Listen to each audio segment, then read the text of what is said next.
Are you about to watch this video and you're not liked and subscribed to it? Like the video, please. Just go down. It's right there. It's right there. I did. I hit it. I hit it. Have you hit it? I actually, full hand up, I am not subscribed, so I'm going to subscribe right now. We'll do it now. Going to do it right now. Welcome back to Starting Nine. Let's go. Episode 232. It's Thursday. It's our normal record day. There's a Red Sox day game happening right now, and my goodness, does Michael Pineda look like a thick boy this time around? I've never seen anything. I've never seen, like, we see thick boys in baseball all the time. Like, that's not like an uncommon thing. I mean, mass equals gas. Shout out to Lance Lynn. He may have been attacked by a swarm of murder hornets, Jared. You don't know. Yeah, like Dallas, you've got the mass equals gas t-shirt coming out soon. But he just, I don't know that I can't recall like a drastic body type change like that. Like usually if you're a thick boy, you're a thick boy, but Pineda, holy shit.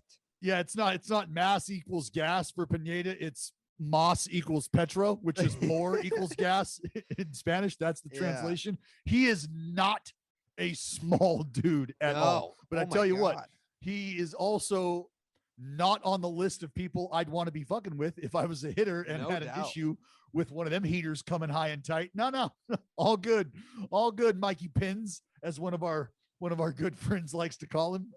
He's not a small dude by any stretch, Carrabis. He is definitely a mound presence, or a mound of presence. I don't know however you want to describe. He's fucking huge. He is a big human being. And the whole mass equals gas thing does not apply. He just threw his fastball 91. Anyways, just about dotting up. Yeah, no doubt. We promised you part 2 of Christian Yelich, the lost tapes, and it is here this week. We had part 1. If you didn't listen to episode 231, the part 1, it was a great interview, and you'll hear the rest of it in this episode. Everyone's just chirping me about not fucking ever having oysters before. What the fuck's that about? Like people are acting buddy, like, you live on the East Coast. You live near fucking Quahog, for crying out loud. Can you turn down your gain a little bit so I can have a little bit of eardrum left by the end of this episode? Just like a little gain, just like a little, just turn down like a little. This is the communication we need here. It's been probably 7 months since you've asked me to make an adjustment on the microphone. So a little adjustment. And I have no problem doing that. You know what happens, Dallas? When you travel, the microphone gets like jiggled with a little bit in the bag. Like I have the microphone. You see me going under my desk right here? It's lived here since I moved in here. All right. Okay. You want it down. Just like a little bit. Dallas talking. Dallas. You're good. You're good. Yeah, you're good. All right. Okay. Yeah. There you go.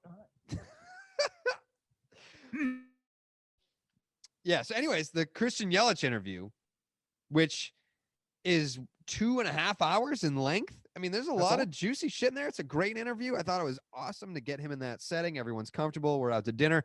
The main takeaway on Twitter so far has been that I've never had oysters before, and that it was like this spiritual event. Well, Jared, you got to understand, oysters are euphoric. Yeah. Okay. Like there's something that comes along with the oyster. Yeah. The revelation of the prize within the shell. I mean, you could get lucky and find yourself a pearl. That didn't happen, Jared. You could get a pearl necklace after a nice oyster dinner too. You never know. The point was you being introduced to the oyster, a lot of apprehension going on. You weren't sure about adding anything to the mix as well. Right. Yeah. We finally got you to dabble. Well, can I counter to that with the whole adding like the dipping sauce and whatever else? Even the stuff that I like to eat, I'm not crazy on like the dipping sauces. No, you're not a condiment guy. You eat weenies raw. You take raw dog. You bare back your weenie. Like that's a psychotic move. Yeah, I think when it comes to, the weenies in particular, I think my logic behind it is perfectly sound. Where I like chicken fingers, for example. They're like, oh, do you like barbecue sauce, or do you like sweet and sour? It's like, the taste of a chicken finger is good enough on its own, because when you use a dipping sauce, you are now morphing the taste of what it is. And who's making your chicken fingers? Bobby Flay? Is fucking Gordon Ramsay whipping up your chicken fingers? The 99 chicken fingers are delicious. Me that chicken fingers don't Friendly's chicken fingers are outstanding. They absolutely need condiments. Chicken finger is a condiment must. Well, can you level with me here that chicken fingers, I go bareback, but chicken nuggets, then I go barbecue sauce. I think it's different. I think it's totally different. It's breaded up chicken. I get that, but it's chicken nuggets with barbecue sauce is substantially different than chicken fingers. I've seen wings on a chicken, never seen nuggets on a chicken, so I can understand you having to dress up and church up a chicken nugget. No doubt. No doubt. And all that to say, part 2 of the Christian Yelich interview on Starting Nine is coming up later in the program. But before we get there are some things that we have to discuss, some things in Major League Baseball that have happened. By the way, Dallas, what the fuck, my man? We like, Dallas throws out this text. He's like, hey, let's go live on Instagram for the 9th inning. And I was like, hell yeah, baby, let's do it. And hand up, like, I didn't know how to go live. So like, there you go. That's the problem. But I figured it out and I went live. I had like 1,000 people in my live. And I'm like, yeah, Dallas is going to be here any second. He's going to be here any second. And then in the comments, I see Dallas is live on Starting Nine right now. And I was like, what the fuck? So I end my live and I go into Starting Nine's live as a commenter.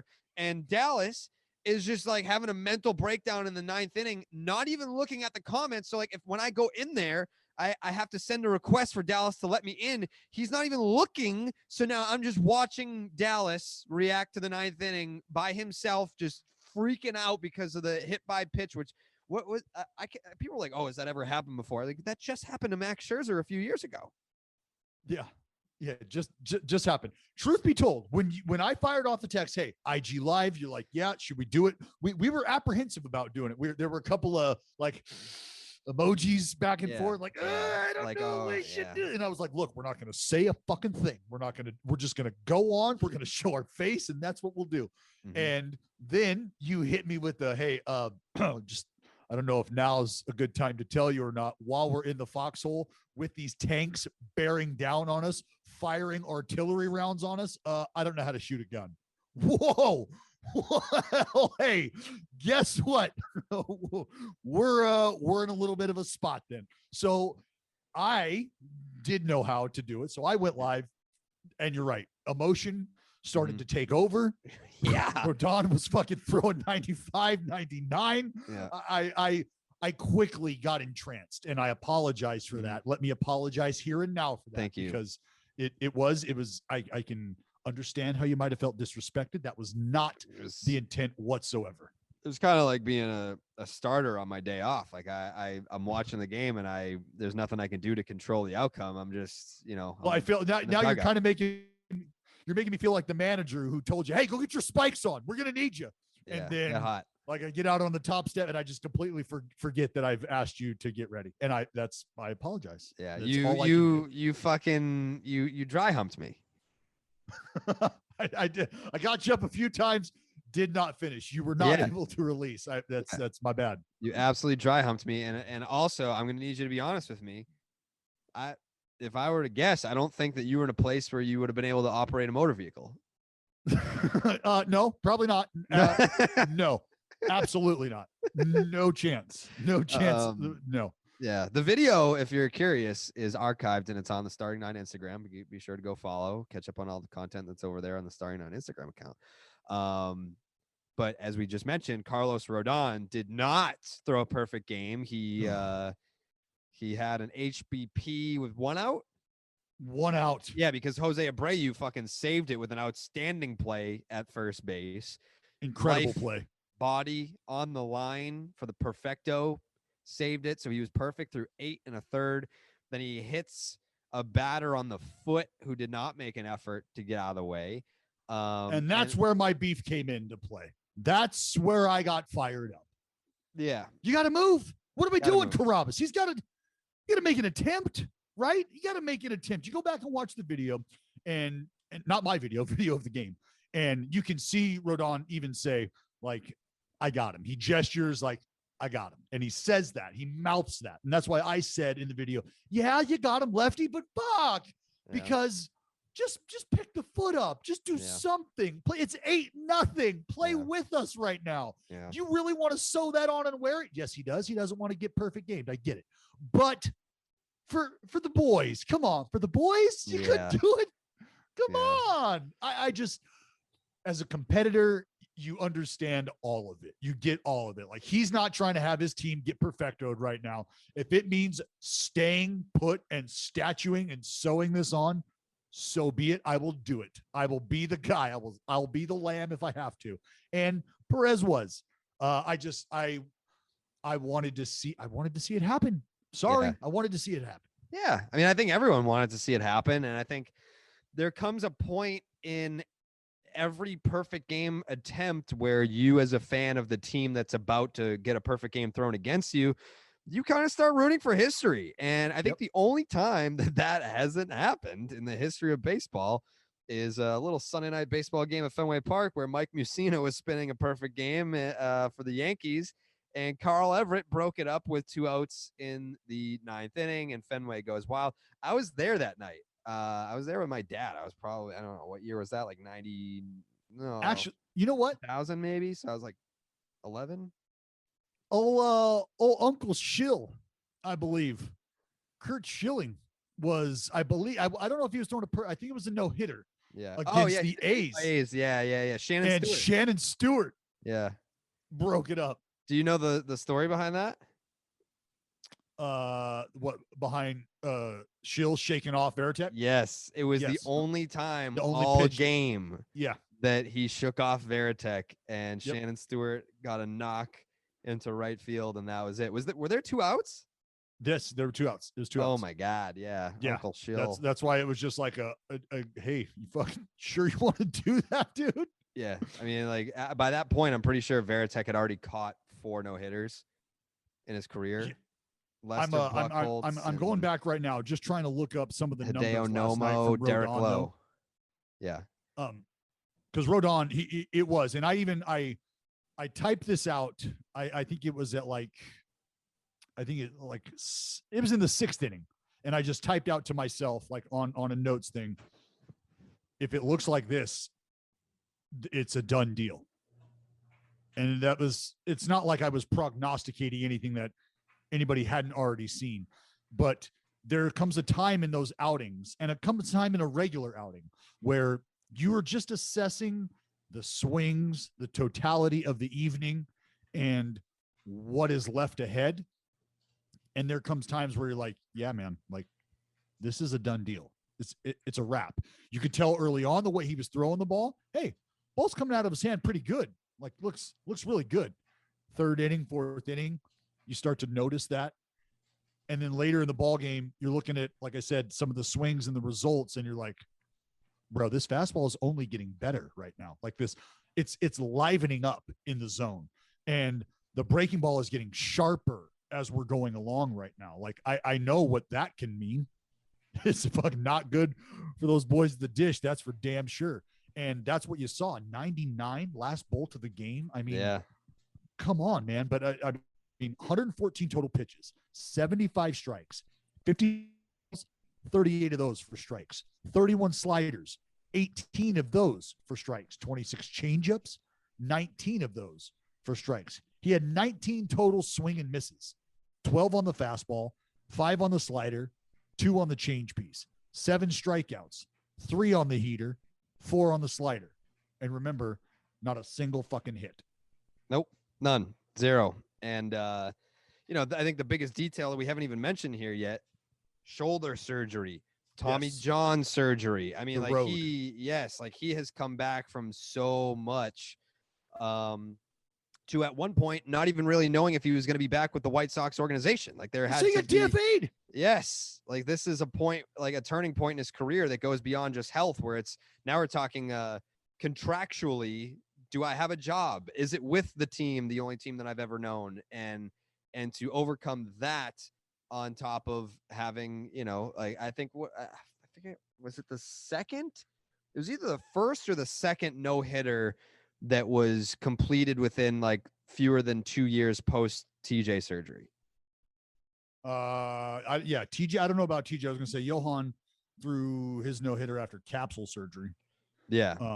It was either the first or the second no-hitter that was completed within 2 years of a Tommy John surgery. So rare breed, and I think it just adds to it. And I mean, you mentioned the velocity, 99 in that last inning there, obviously reaching back for something to get her done, but just the fact that it was so concise with 116 pitches, that's going to happen when you have a perfect game going into the ninth inning. And yeah, I mean, like, I just think that the story behind it was so great. And, it was really cool to see the White Sox Dave blog where, White Sox fans that were in attendance were in tears. They were in tears watching this. That's just so cool to me. And like young fans, like, I think that was really important too, where it's not like, a 65-year-old guys out there in the bleachers being like, man, I've been waiting my whole life to see a no-hitter. It's like, no, like these are young baseball fans that are just super passionate about the game and their team and their guy that's been there, and to be able to witness history. I know Lucas Giolito threw a no-hitter last year, but no one was there to see it. So, this is just a combination of, hey, we love our team. We're baseball fans that are happy to be back at a baseball game, and then to get to see something like this. It feels different, and it's different than the Giolites. No, because like let's just kind of examine these things. Giolito has made strides and has made progress and evolved as a pitcher, and hasn't dealt with the same hurdles that Rodon himself has dealt with. And he's also a little bit of a higher end commodity in terms of how he's valued and his stuff at this moment in time specifically. So that's why, and Rodon has sort of like it not admitted to, but highlighted that, being DFA'd, not knowing where the next paycheck's coming from, where the next jersey is going to be hanging. So when a fan base like the Southsiders gravitates towards a guy who's been grinding it out and has cleared these hurdles and dealt with all the BS that Rodon has, it means something to them in a different way than wrapping their arms around the Giolito right? Like it's still the same. They love Giolites. I mean, he's their guy. It's also another guy that got clipped twice. Right. You cry about those emotions as well. And Rodon, same thing. And so that's why, having dealt with the injuries, dealt with the battles, it means a lot to these fans to watch him go out there and experience that. And you could see it. And we don't ever do this, and I want to take the time to do this. Hats off to Jason Benetti and Steve Stone. They did a unbelievable job the entire ball game of just presenting the moment, letting it allowing the moment to be what it is, filling when the moment didn't call for it or the gravity wasn't there. They provided that, and then they laid out and just let the game speak. It was an amazing job. And I think on that same note there, the White Sox broadcast is one of the best in baseball. JB I don't know, is awesome. Yeah, I don't know how often you get to check in with it, but they have one of the best broadcasts in baseball. I've naturally gravitated towards them just because of Hawk, the love that I had for Hawk before. I've just kind of stuck around, and I've had conversations with Jason Benetti. Love the dude, respect the hell out of there. He does an incredible job, and for him to be a part of, and for Stoney to be a part of that moment was great. They handled it beautifully, and you are right. They are one of the best teams going. You know what you could have done in that ninth inning that maybe would have allowed you to kind of like chill out a little bit and then notice that I was in the chat and then bring me into the live stream? You know what you could have done there that you'd failed to do? Jared, let me tell you right now, if you think for 1 minute that I didn't have a mouth full of upper lipper rally lippers and lower lipper rally lippers, you are outside of your mind. And I'm just going to let you know, there could have been a research and development can in there as well that I may have gotten a hold of.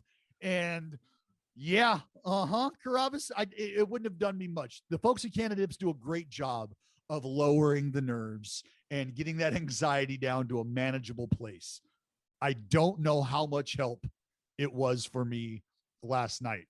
You can just go back and look at the hit by pitch, and that'll give you a great idea of where I was. But that's not taking anything away from what the folks at Canadips have done, the effort they have made, because I would much rather have had all 14 pouches in my face than a half a can of long cut that would eventually had me puking my guts out because I was sick to my stomach after the result. And I just wasn't going to be able to bear it, Carrabis. I didn't have to deal with that because my emotions were brought down a little easier thanks to the CBD pouches. Yeah, very hyped for the baseball season. There's no doubt. You always and when are. moments like this start to reveal themselves, Mm-hmm. you want to be in a position to kind of ride that wave and not fall off your board and lose your shit and start scrambling for reef to hang on to like I was last night. So what do? You toss in a couple candidates, CBD pouches, you dip into life, you dip into the baseball season with no fear of your face falling off or your heart falling out like what happened to me last night. So it's easy. You go to cannadipcbd.com, use the promo code Rally Lippers. That's what got Rodon that the Rally Dippers, baby. 20% off the entire site. That's going to get you ready to roll. Cannadipscbd.com, promo code Rally Lippers. That's the 20% off hook you need to start figuring out, you know what? I like my lips. I don't like knocking over dirty spitters. Let me just draw this up for you real quick. You're out on the driving range, getting ready for the round with the boys. What do you got in your lip? Little CBD to line your shots up nicely, calmly. You can throw one of these pouches, maybe two of these pouches, in your lip in the gym. You're in the cage. You're on the mound, getting some dry work in. Whatever it is you're doing, you can do this with the benefit of helping your body at the same time. Imagine that. Two birds, one stone. You know what I mean? I didn't write the song. I just like it. So again, cannadipcbd.com, promo code Rally Lippers. That's going to get you 20% off and help you save your lip and save some cleanup. Dodge a dirty ass spitter. Holla. Love that. Shout out to Canadips. They were a big part of getting Morning Wood off the ground this year. If you're not on Twitter, get on Twitter. I mean, there's a lot of people that are like, yeah, fuck Twitter. Like, what's the point if I don't have any followers and there's no one listening? Like, because there's a lot of content on there. And Morning Wood is one of the biggest ones. Morning Wood is 3 times a week. I think it's Monday, Wednesday, Friday now that we're doing it this season. And it is, if you love Starting Nine, it's an extension of Starting Nine to some extent. It's me, it's Dallas, it's Hubs. I know that White Sox Dave is going to get in the mix because of the no-hitter. And anytime that there's Cubs news, we'll get Carl. There's Mets, we'll get Kevin, and we'll get Clem, and we'll integrate all the Barstool personalities. We were actually, I wanted to get Big Cat on the podcast today, but he's doing the yak right now. I just texted him. I was like, do you have 10 minutes? We talked about it yesterday when I was in the office. If he wanted to come do Starting Nine for a segment today because of the Willson Contreras drama that continues to unfold. This is going to be this is the new Yasiel Puig versus Madison Bumgarner. He was like, well, because we talked about it on the yak yesterday. I did a little drop in on the yak, and he was like, well, what's the beef with you and Willson Contreras? And I was like, it's very simple.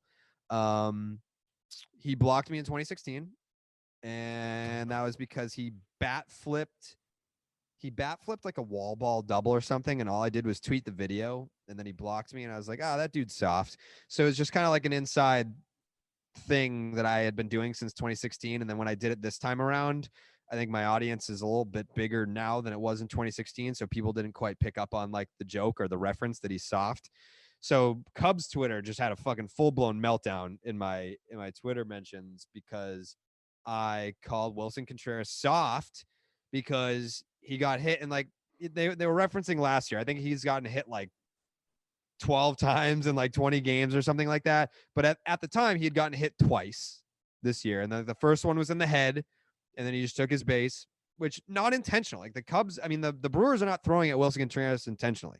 And I see some pushback to that, fans being like, well, at a certain point, it doesn't matter if it's intentional or not. Like they're trying to pitch him inside. And if you can't pitch him inside without hitting him, then there's going to be a retaliation, which I don't know as a pitcher how you feel about this, but I disagree. Like, get off the fucking plate. Like, that's the whole purpose, is like, we're trying to pitch you inside and we're trying to push you off the plate. But if you don't want to get out of the way, you're going to get hit. Like, that's on you.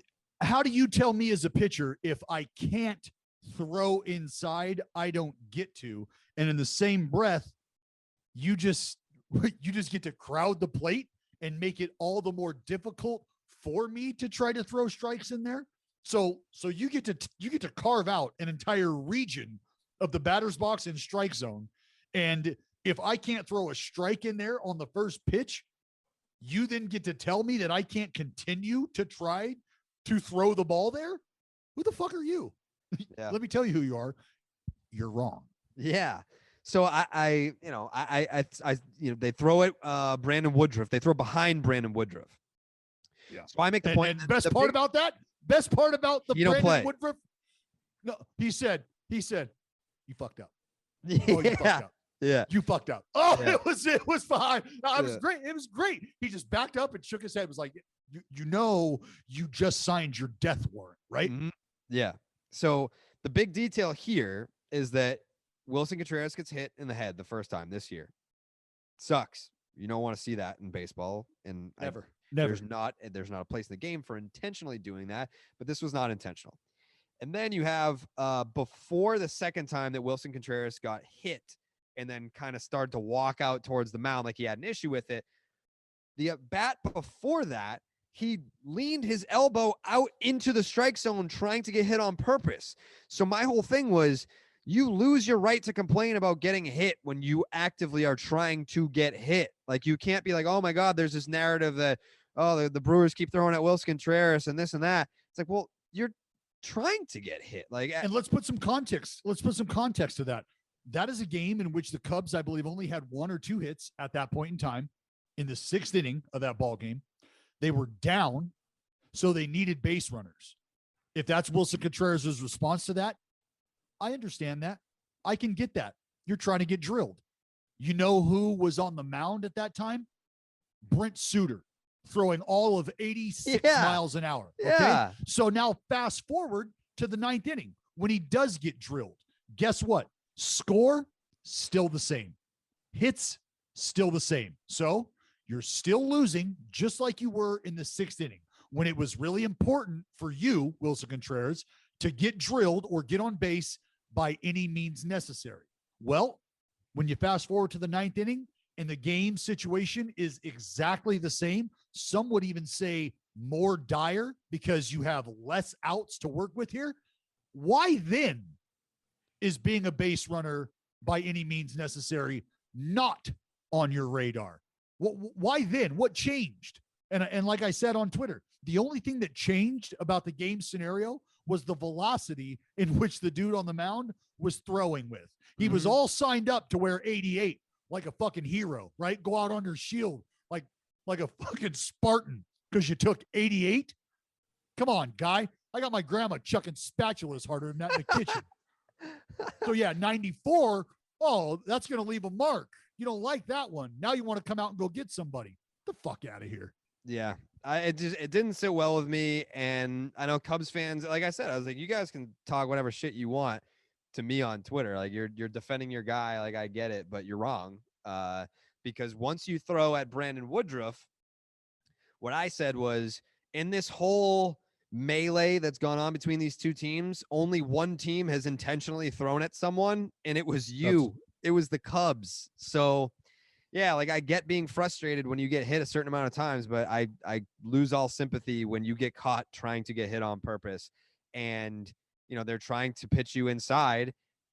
You get out of the way. Like, but that's why I think all of the second time that Contreras got hit, he fucking swung at the pitch. Like, at one point, it looked good enough to him to fucking swing at it, or at least offer at it. And then he got hit, and he's like, oh, what the fuck? You threw at me again. It's like, dude, you fucking swung.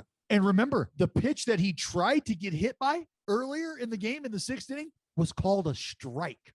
It was a strike. Yeah. Okay? So when you talk about getting thrown at and pitching inside, well, when you have a dude who's hanging over the dish to the extent that he's trying to get hit, and the pitch that he's trying to get hit by is called a strike, please tell me you're understanding all that before you fire off your horseshit take about Willson Contreras being thrown at intentionally. Fucking stop it, dude. Yeah. Like I said, and then the game situation, the game context.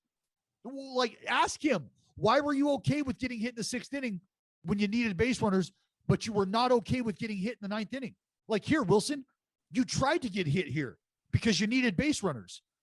Why wouldn't you want that same thing to happen later in the game with even less outs to work with and an even bigger need to have base runners. Why, Willson? What happened?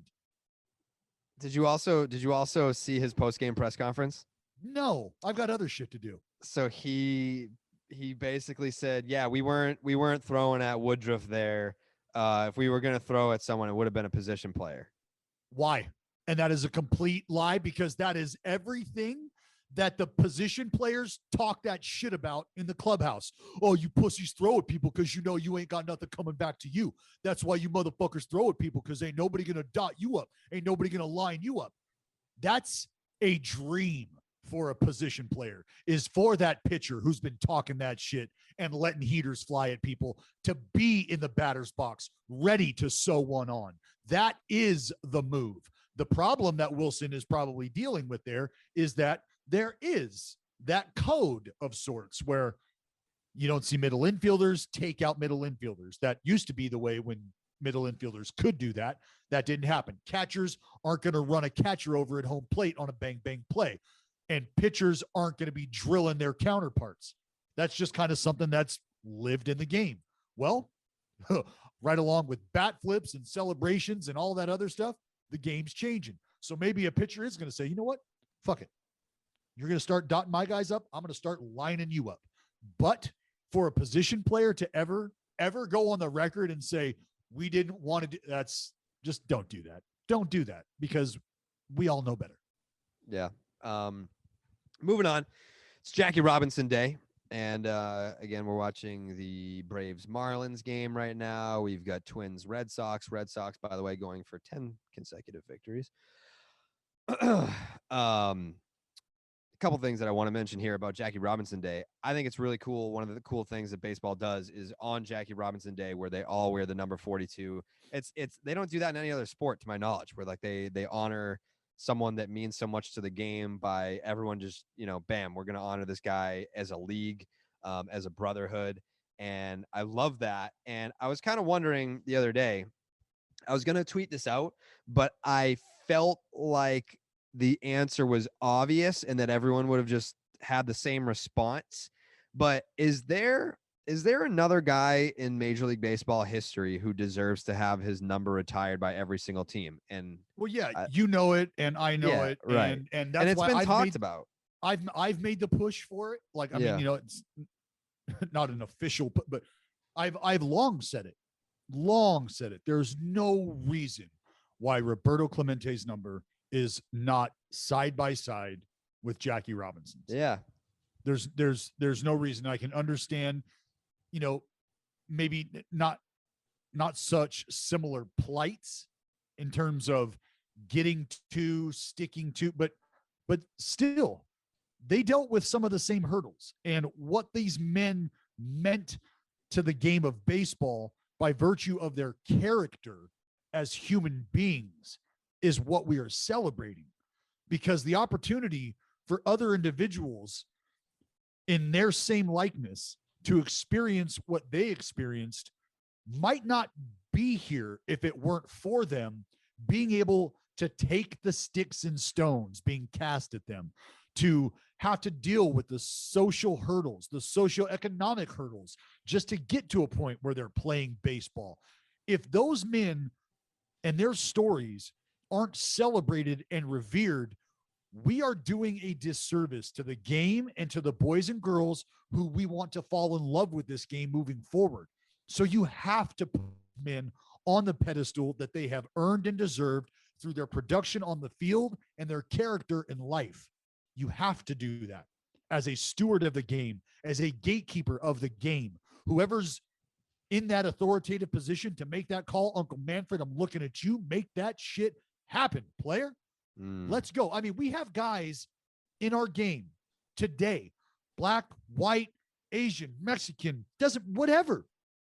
Today, through the Players Alliance, will be donating their game day checks to the Players Alliance to help continue the conversations and continue the ability for folks to learn about men like Jackie Robinson and men like Roberto Clemente, who have made our game a haven and have made our game something that folks who love their neighbor and love sport can gravitate towards because they've shown how it can be done.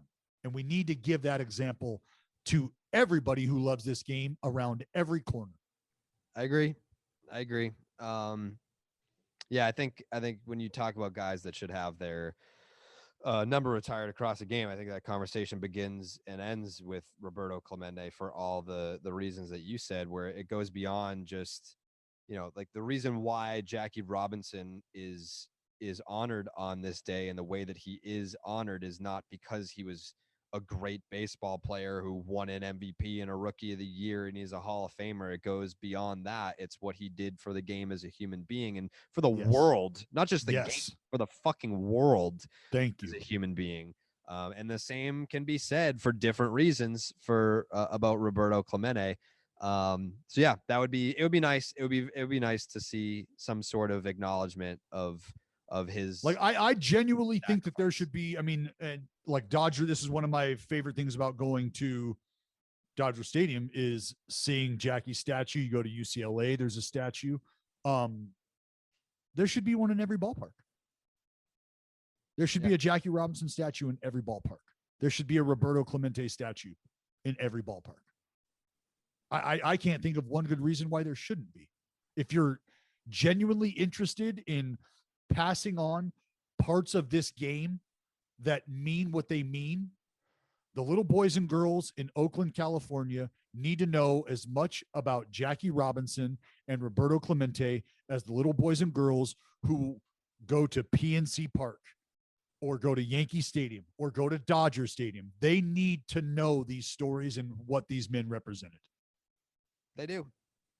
And it starts with that. It starts with like educating the younger fans to where, like, I remember I remember having a very early on in my life conversation about Jackie Robinson. And it all started because when I went to Fenway, I was like, why is that number blue?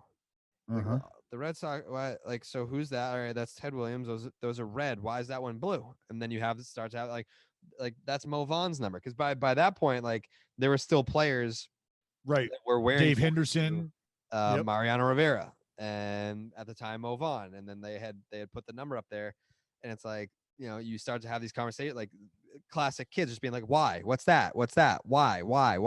So yeah, like my introduction to Jackie Robinson was very young and early, and it was because stuff like what you're saying, like, hey, what, like that statue out there, Dad, like who's that? Like, why is he get a statue? Was he on this team? Like, no. And then you start to tell the story about it. So that stuff like that, it goes beyond just, my daughter's my oldest daughter has asked that question at like 2.5 or whatever.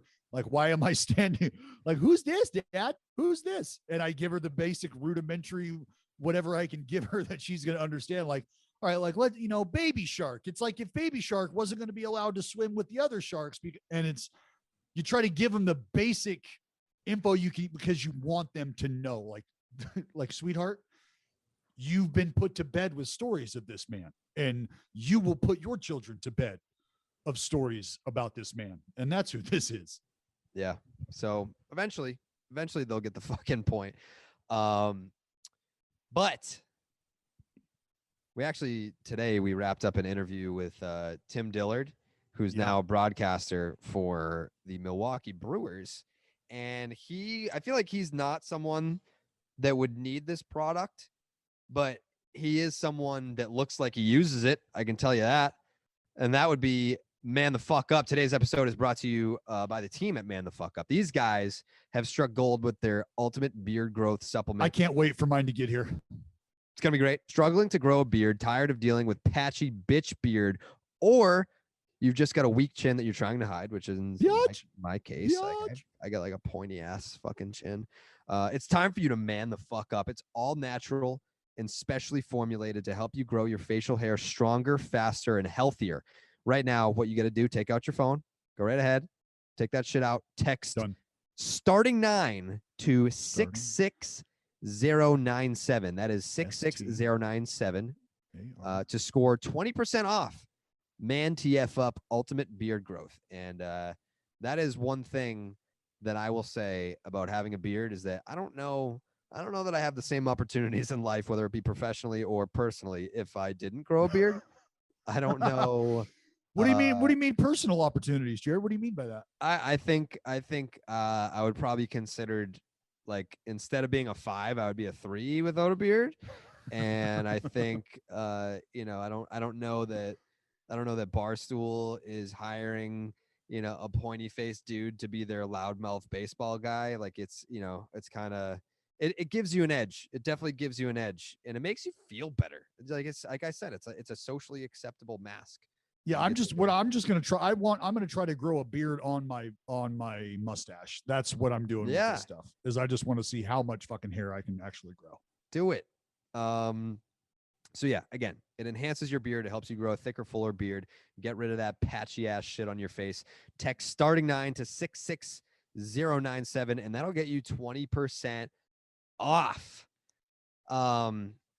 I have an idea about how you might feel about this, but the Atlantic League is experimenting with moving the mound back and the double hook designated hitter, which is fucking garbage. What the fuck? We'll start with the mound being moved back. I'm sure you have a whole rant that you want to go on. First thing I want to say about moving the mound back is that, do they not understand that, like, if you're moving the mound back, right, what we're saying is like, oh, guys are throwing too hard, there's too many strikeouts, whatever, and you have the issue with the sticky substance and all these like wacky fucking wizard pitches are happening. Do you not understand that if you move the mound back, it only gives the pitch more time to move left to right even more? Like velocity wise, okay, like a fastball is a fastball. Like the velocity is measured coming out of the hand. Yes, you have more time to see it and react to it. We're talking fractions of a second here, but in terms of like the lateral movement, it only gives the baseball an opportunity to move even more. Yeah, but if I have the opportunity to adjust their eyes, which they will, I pick up the spin on that ball just that much more sooner. And I now can make my decision that much sooner. And so, to your point about devastating wipeout sliders, or think about Devin Williams' airbending changeup still working its way towards the back foot of a right-handed hitter with another foot of distance to have to cover. That changeup might be identified just a little sooner.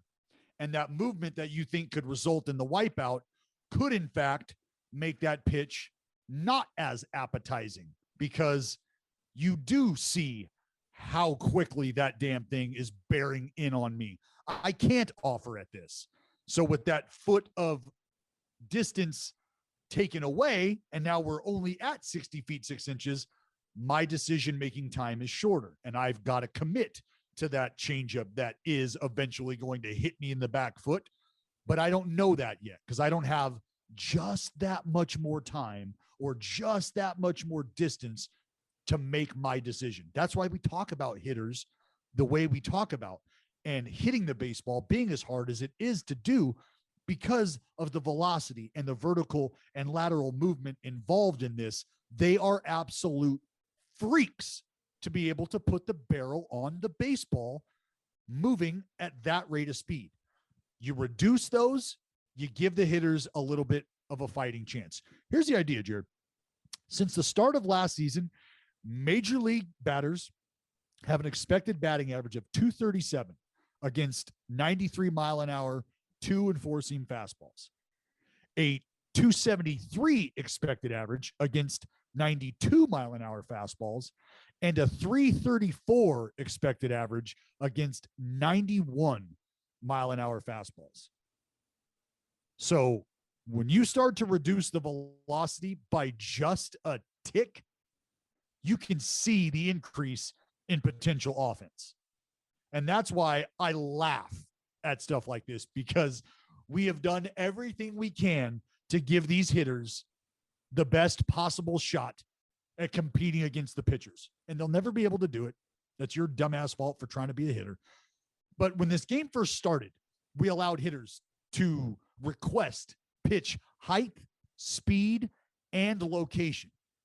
That became a problem very early, and they were like, look, we can't do this. We're going to have to move the pitcher's box back a little. We're going to have to start throwing shit overhand.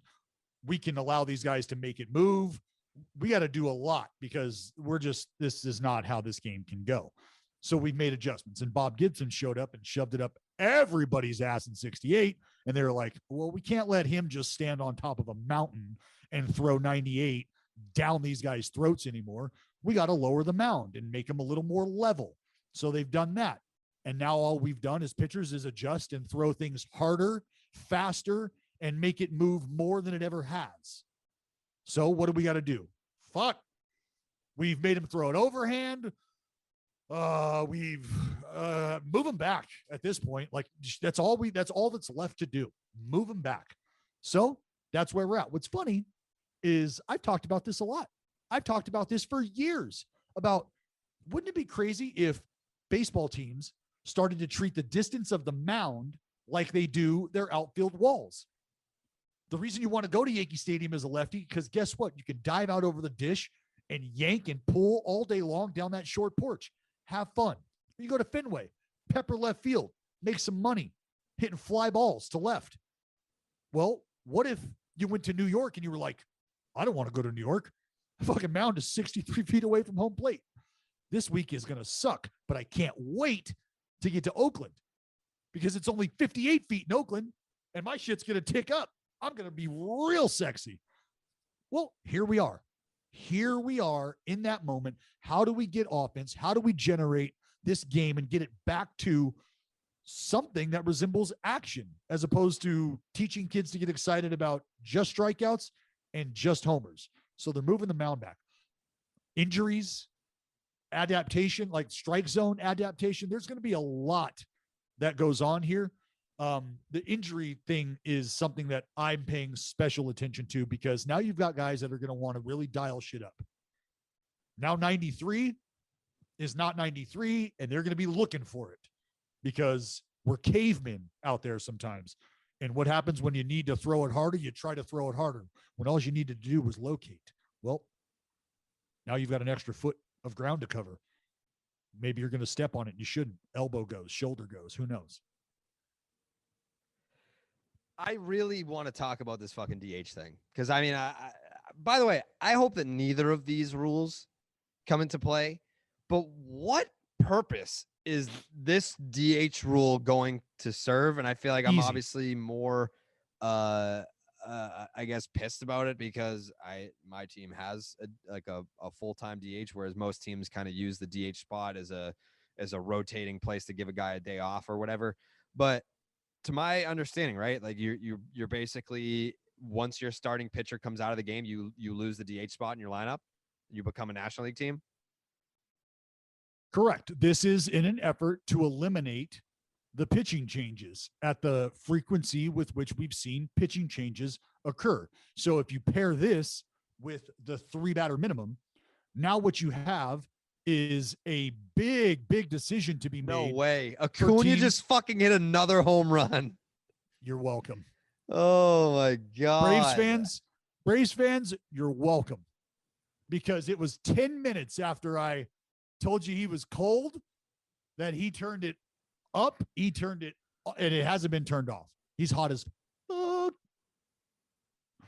Wow. Raking. But the idea, Jared, is that you don't allow these teams who deploy the opener to do so. You eliminate this strategic approach to bullpenning.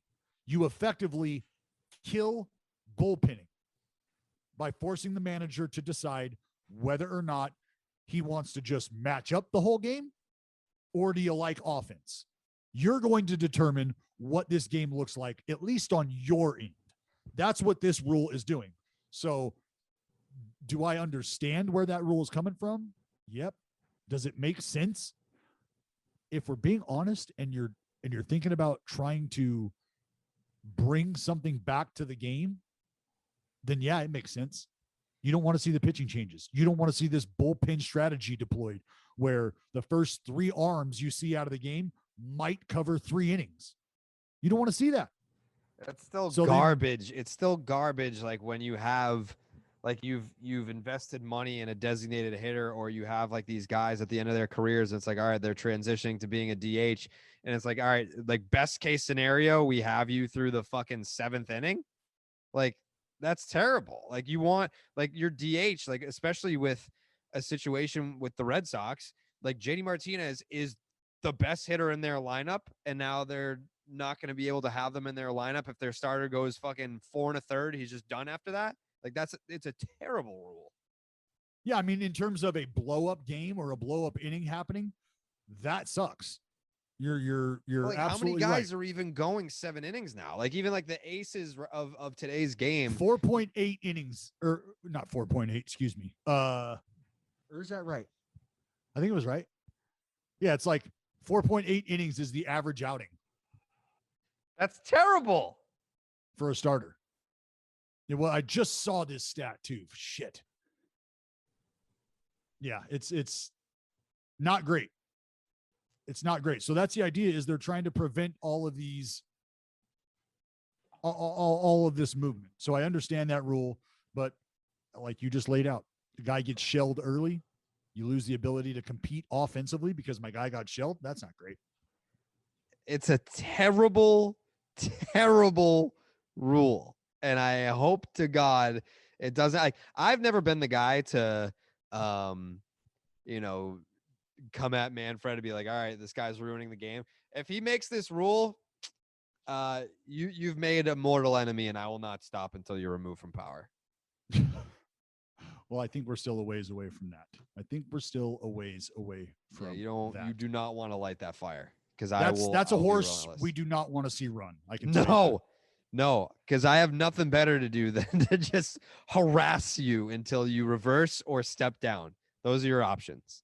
Yeah, keep that pony in the stable. Please do, Dallas. Please. But if you are thinking about ponies and you are thinking about stables, then Stable Duel is where you need to be.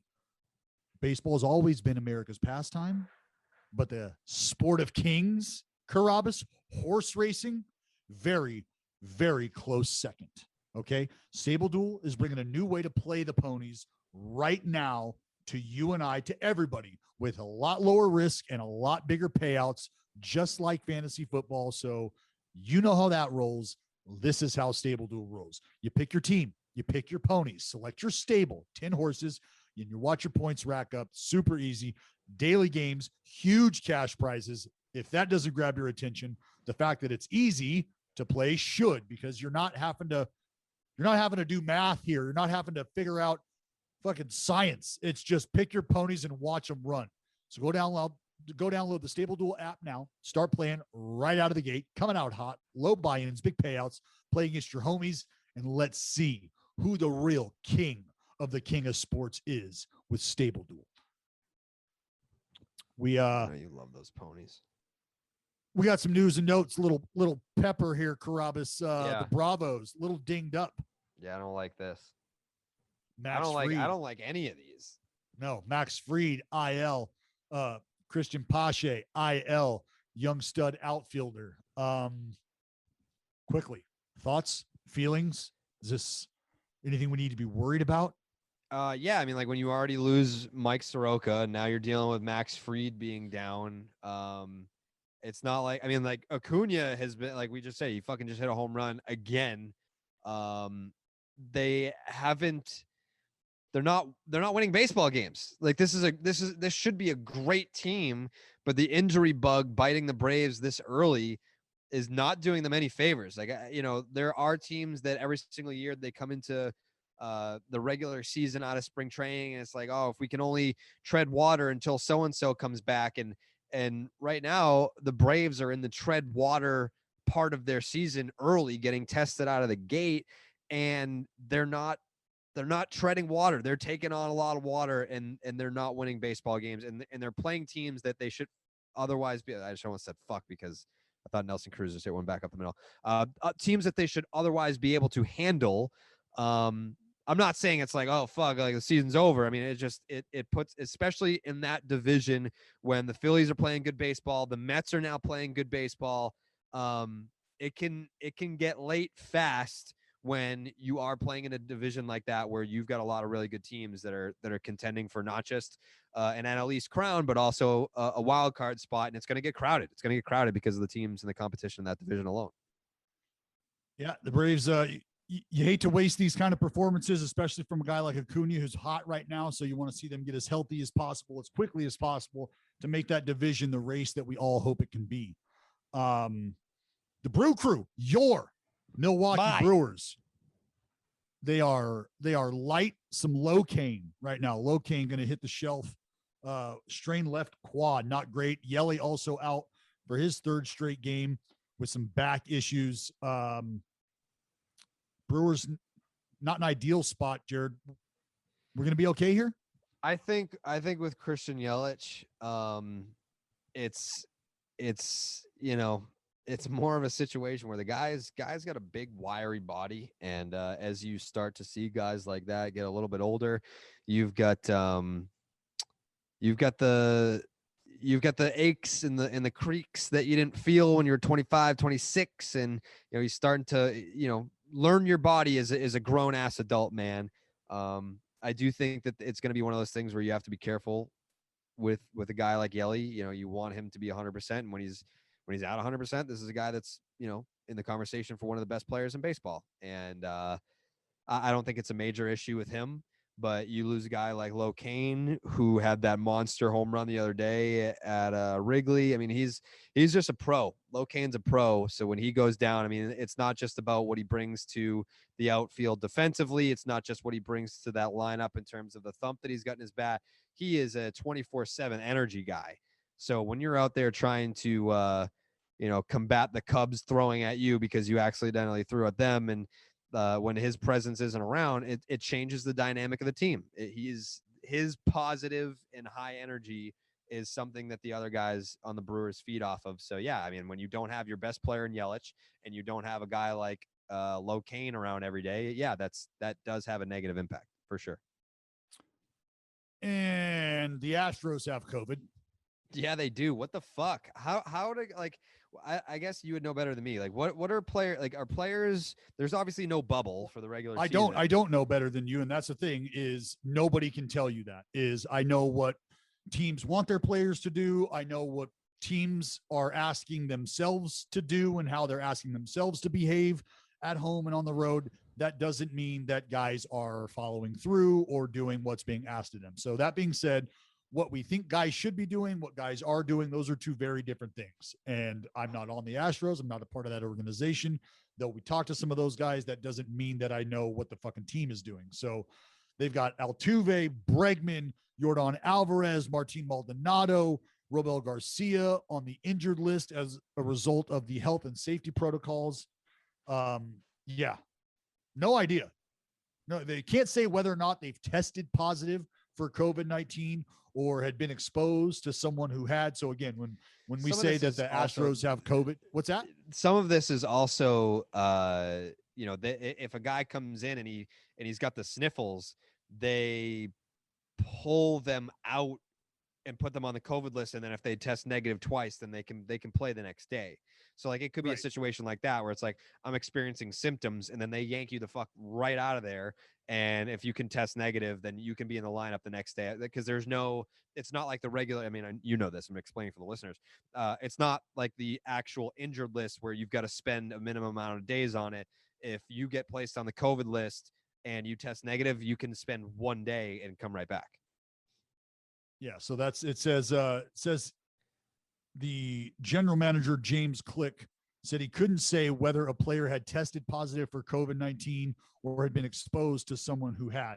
He said the length of each player's absence would be determined by contact testing that is being performed, kind of as you just laid out. So again, it's not like, no, the Astros they're not all infected with COVID. There's a COVID situation going on here, and there's multiple guys that are, I guess, being affected, as well as the team being affected. That word is affected, not infected, just so you know. So yeah, hopefully, again, everybody's clear. Hopefully nobody's got anything and everybody can play. That's the best case scenario here for baseball and for the Houston Astros. I don't know. We got questions? Twitter questions? We got a fucking interview that we didn't get to. We just mentioned his name. It's Christian Yelich. Part 2 of Dinner with Yelly, Spring Training 2020, the lost tapes. We can get back to that. The listener questions on the other side. Enjoy the rest of the Christian Yelich interview. If you didn't hear part 1, go back to episode 231. Get that in your ears. 231, last episode, part 1. Part 2 right now. Listener questions right after. All those dudes in the big leagues right now. Yeah.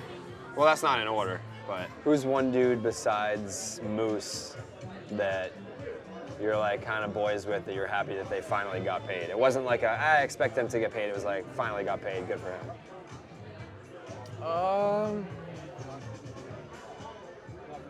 I mean, Moose is definitely like one of the closest guys. Right, I mean, that's the we're homie, really man. good friends. That's Like, the homie. I'll hang out with Moose when we're long done playing baseball. Were you friends with him before he came over? Not really. More so like acquaintances. We would text, and like I knew him. We're both Southern California guys. He's from Chatsworth. Yeah. I played against Moose in high school. He doesn't. I was a freshman. He was a senior. He was at short at the time, and Matt Dominguez was playing third for Chatsworth High School. So there's like the second pick and the Left side lockdown. second pick, eighth pick in the draft.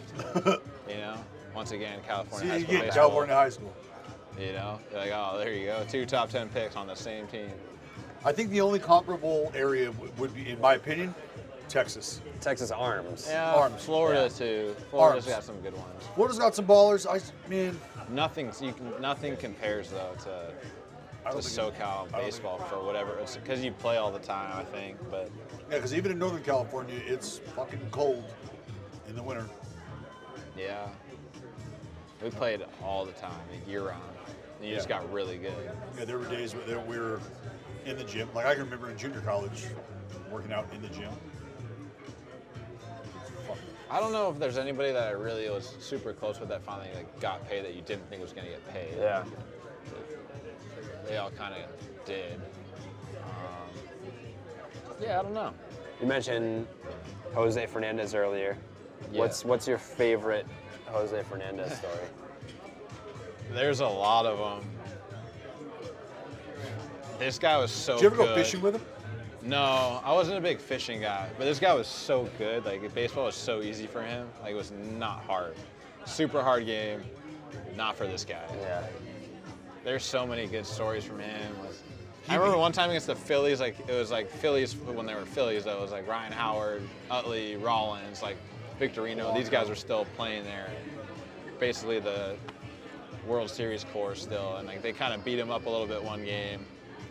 Laid off some of his like good sliders, and like, he was like, I don't understand why they're not swinging my slider. It's so nasty. You're like, dude, it's the show. He was like 21 at the time. He's like, but I'm really. I think that was like 2013, and he was talking to our pitching coach down in the tunnel. Like, I don't understand. Like, it's so nasty. Why are they not swinging at it? Like, yeah, dude, it's really nasty, but they're really good players too. Yeah. Oh, it's great. I've seen some shit.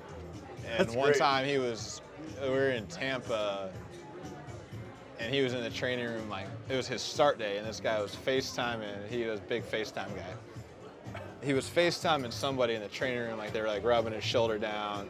He's got, like, a shirt around his neck, and, like, his shoulder's out, and, like, the trainer's rubbing whatever it is pitchers rub on their arms. Getting, like, probably some, like, red hot stuff. Yep.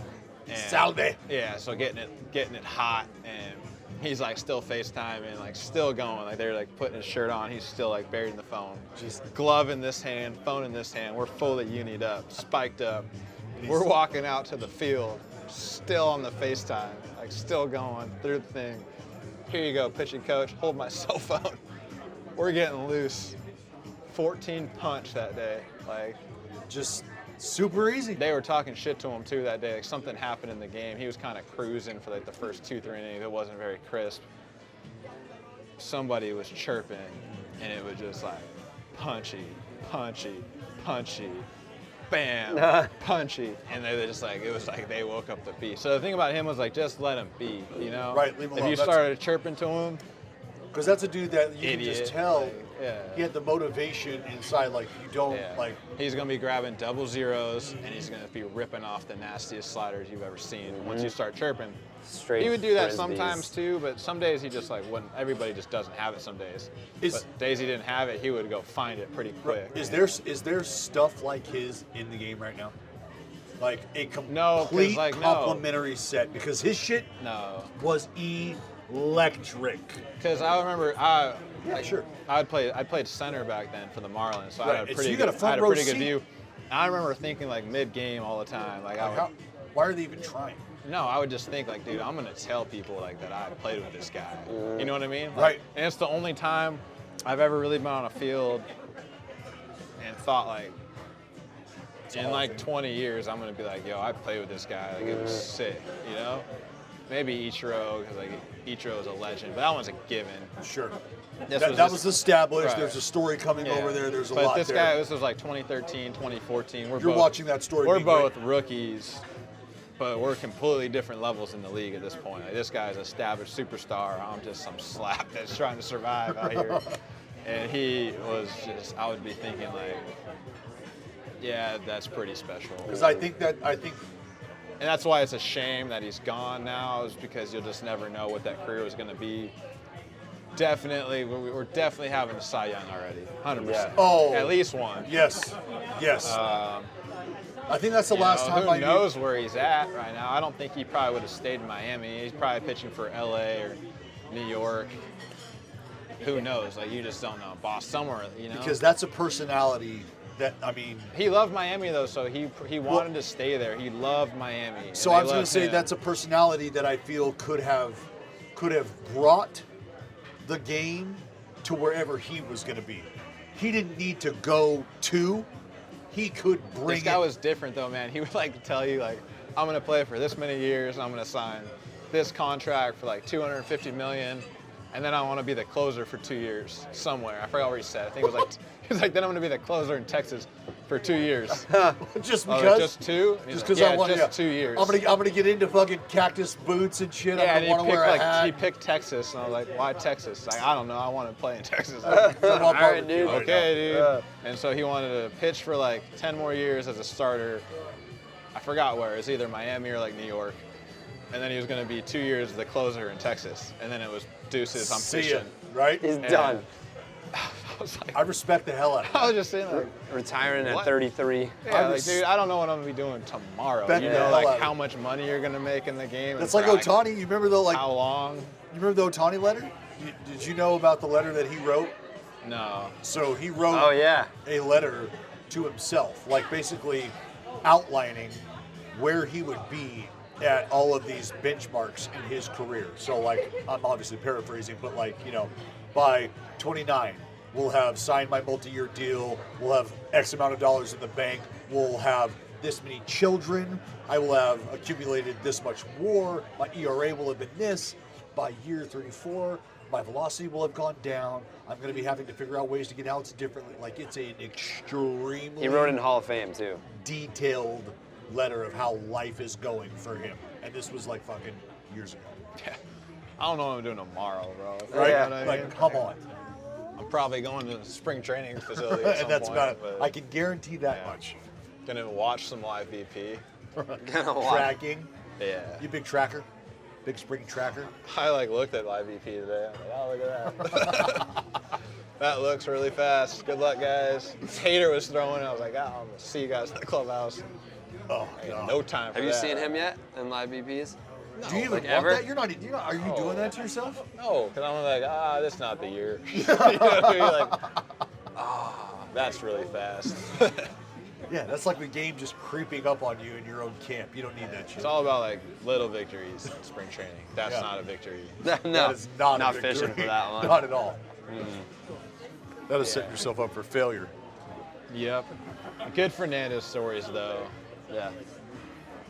That guy was awesome, dude. Really good guy. I Super, was gonna super say, sad. I feel like it's the last It time. still sucks, but Last time I ever used the word electric. Yeah. to- Like that's why you know, like this past off season, Like I always like try to find ways to like pass time, and everyone's like, oh, you should watch The Office. Like I started watching The Office, couldn't really like super get into it, and that's when I got like the YouTube app on my TV and I started watching games. One of the, like I've already seen it 3 or 4 times. One of the most rewatchable games for me is his last start against the Nats. Like go rewatch that. Yeah, Like, well, that's when he was starting to. So JT was my roommate, and he was the catcher.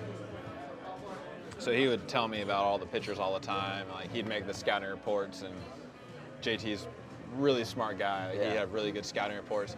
Fernandez just didn't care about him. Like, I don't care, dude. Like, I'm don't not meeting care. with you. Like, See my because stuff? you know a lot of the times the starting pitcher, catcher, and pitching coach, they all meet before games, talk about game plan, like what they're gonna do that day. This guy, no interest in that. Pitching coach and catcher met.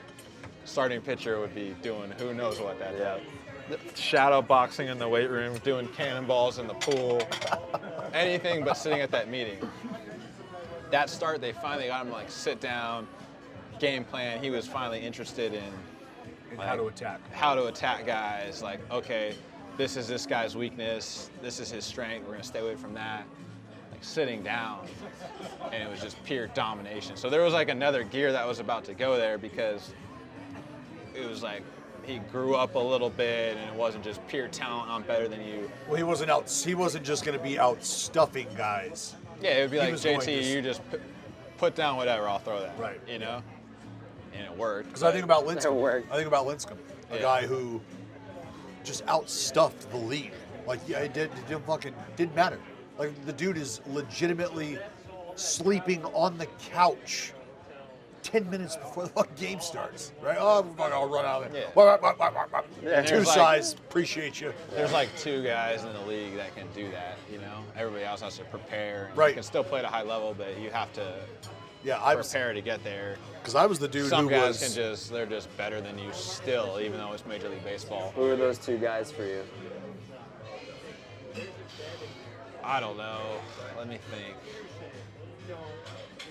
I don't know if there's anybody that's just like pure. A lot of guys work hard. Like, you know how hard guys like Garrett Cole, he works hard. Yeah. But he's got really good stuff. Probably Scherzer. Strasburg's up there. Like, he's got some of the best shit in the league by far. Pure shit. Like, really good. Pure shit. Bueller? Bueller's electric too. It comes Yeah, out it's hot. a gear. Yeah. It's a gear. But even then, dude, like those guys still aren't Fernandez, like electric wise. Just it was everything that went into it. You know, The finish. Do you know what blitz balls are? he would smoke dudes too, like absolutely rib cage guys. Yeah. And it was just like, why'd you do that? It's like he swung too hard. Like, dude, you can't do that. You can't do that. You know? I love that though. Yeah, and I guys, love there'd be that. so many guys that would just like his start day, like scratch. They were Yeah, just like no. fucking good. Veteran guys that were like, Good. nah, dude. That's why I always say I'd be in prison if I could throw 100 miles an hour. Yeah. People would Yeah. I would have bodies stacked up. Yeah. You always knew when he did it too. Like it wasn't no secret. Well, because he's probably one of the guys that would just let it go, and instead of giving you one of these, it's just a. Yeah, well, it's like your teammates and you know that he does that, so you're like, that wasn't an accident. Like, you know? And he meant it too, dude. Like, Well- I remember the Braves threw at him one time, and the only thing he was like, Well, he was mad because they threw at his head, and he was like, that's okay, that's okay. Like, I throw 100 too. Yeah. You got a hit, so Yeah. it's okay. Don't worry about it. And it was like not even like screaming. Right. Yeah. A lot of that's like, hold me back, hold me back. I was like, no, dude, it's okay. It's because he knows that about himself. It's okay. I throw 100 too, and they're like, See, that's like shit. you don't. That's a fight you don't. because pick. you couldn't tell him, you couldn't be like, don't do that. Right, He'd no, be like, that- he'd be like, okay, I won't Yeah. do it. I won't do it.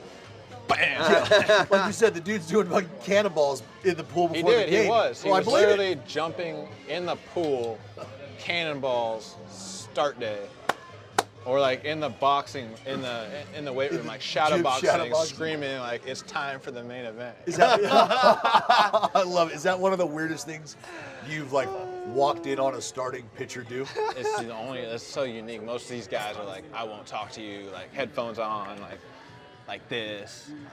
looking at their like scouting report, and this dude's like shooting the shit for you, like FaceTime and like walking out for the game. Yeah, that's nuts. That doesn't happen. I was the It was first so guy. cool though. Sometimes it would piss you off, like. Yeah, So I was gonna good, say, you don't did- even well, have do to, you- like- Did you? No, it was like, dude, prepare. Like the one time where because you just knew, like, if this guy just tried it all, like to prepare, it's over. So every was time. there ever a feeling like you said, like I wish you would prepare, but thinking to yourself, like fuck, man, like preparing is just not his thing. He would be like, I don't have a routine. I don't have a routine because that way, if I don't feel like doing something today, I don't have to do it, and I'm not gonna be like, oh my god, I didn't do this Right. today. It was just like, oh yeah, that one, we're just not gonna do that today. It's cool, and I don't have to worry about it because like I don't have a routine. I had to do the same fucking thing. I could not do But that would have changed, dude. This guy was 20. Like, you know, like when we were playing together, I'm 21, he's 20, like 22, 20. Like, you're a kid. So right now he'd be 27, 28. There's Little more definitely gonna seasoning. be like he's a veteran now. There's definitely gonna be like scouting reports. Well, he's a guy that I like. That was pre like four-seamer up in the zone too in the game. Right, so like exactly. if he's got that stuff and Pre like, guys you're trying throwing, to like, attack you're doing differently. this and you know, 'Cause who knows what would have happened, right? Well, I think about a guy like Pedro getting a hold of him. Yeah. You know, Yeah. being able to equate that kind of stuff, what that turns into. Because you think about like it's no mystery to me the relationship you have with conceivably the game's greatest hitter that we will ever see in Barry. Yeah. And you look at your performances. It's not because you're just really good and haven't had anybody help you. It's a combination of you being really fucking good and then having that kind of sounding board to lean on. Like that's a big deal. You give that kid that kind of tutelage from somebody who knows, you know what I mean? I Yeah. was that beast and I can help you. Right. Fuck, man. It would have been scary, dude. It really would have. Like, Yeah. That's why it's a shame, is like, because you'll just never know. Like, you'll never get to see it. Like, there's no. We can talk about all we want, but you just never know. I'll have another one. Yeah, you're all But it's cool because, like, that's the stuff. Like, those things, like, fans don't know about that stuff. Right. Like, you know, people just saw him as like a really good pitcher. Like, they never really knew him as like a person. Sometimes people get mad at him because he did all like the let the kids play Right. before the let the kids play, you know, and they get pissed, and that was just him. And I'd be lying if I didn't say guys on our team got pissed at him sometimes too. He was a kid, like he was a kid. You get like mad, like your little brother, and then like you make up and you're super tight. That's the whole thing about Yeah. like Bryce Harper when his whole, you know, like the behavioral issues and all that early on. It's like, look, man, these guys are growing up in the big leagues. Like You legit did a lot growing. of dumb shit when you were 19 too, right? Fuck, you kidding Just me? it wasn't in front of the world. Right. And like, now these everybody guys- has an opinion on what you were doing when you were 19. Like, of course. Imagine- Every single person in this restaurant right now. We broadcasted everything you did when you were 19 years old. There's gonna be some people in here that were like, right. what are you doing? Canceled. Right. Canceled. Canceled. no, you're I just a teenager. And imagine what you start to act like when you got Thank you. Oh, yeah, when you it's got a like, half oh, a yeah. $1 million paycheck each Yeah. year at that age too, and then shit starts to go up. You start to get paid more. Yeah. Yeah. So it's like, save it on that high horse talk. Right. Did you see what Stanton said the other day? Good. Thank you. He said if he knew what pitches were coming great, thank in you. 2017, I'm all set, thank you. He said if he knew what pitches were coming in 2017, that he would have hit 80 homers. Probably a pretty good chance. He hit 60 without knowing, so yeah, probably a good chance. What would be? I've asked this too. What would be the equivalent, do you think, or what is there even a close equivalent for a pitcher against a hitter? Is there something that could give us an advantage against you in that regard? Because Not really. I don't. No. Like, not like. Not to that level. No. Like I don't really think there's. Like, you could make us hit like opposite-handed for like one pitch or something like that. Because it's like a free strike. I don't know. Something outrageous like that. maybe that should be a thing. Pick a beer batter. You get that fucker out the first time. You have the choice. No, you gotta switch around. Yell, you're hitting fucking right-handed, pal. Yeah. You got punched. First AB. Turn your shit around. I like that. That might But be no, your there's starting nothing move. like.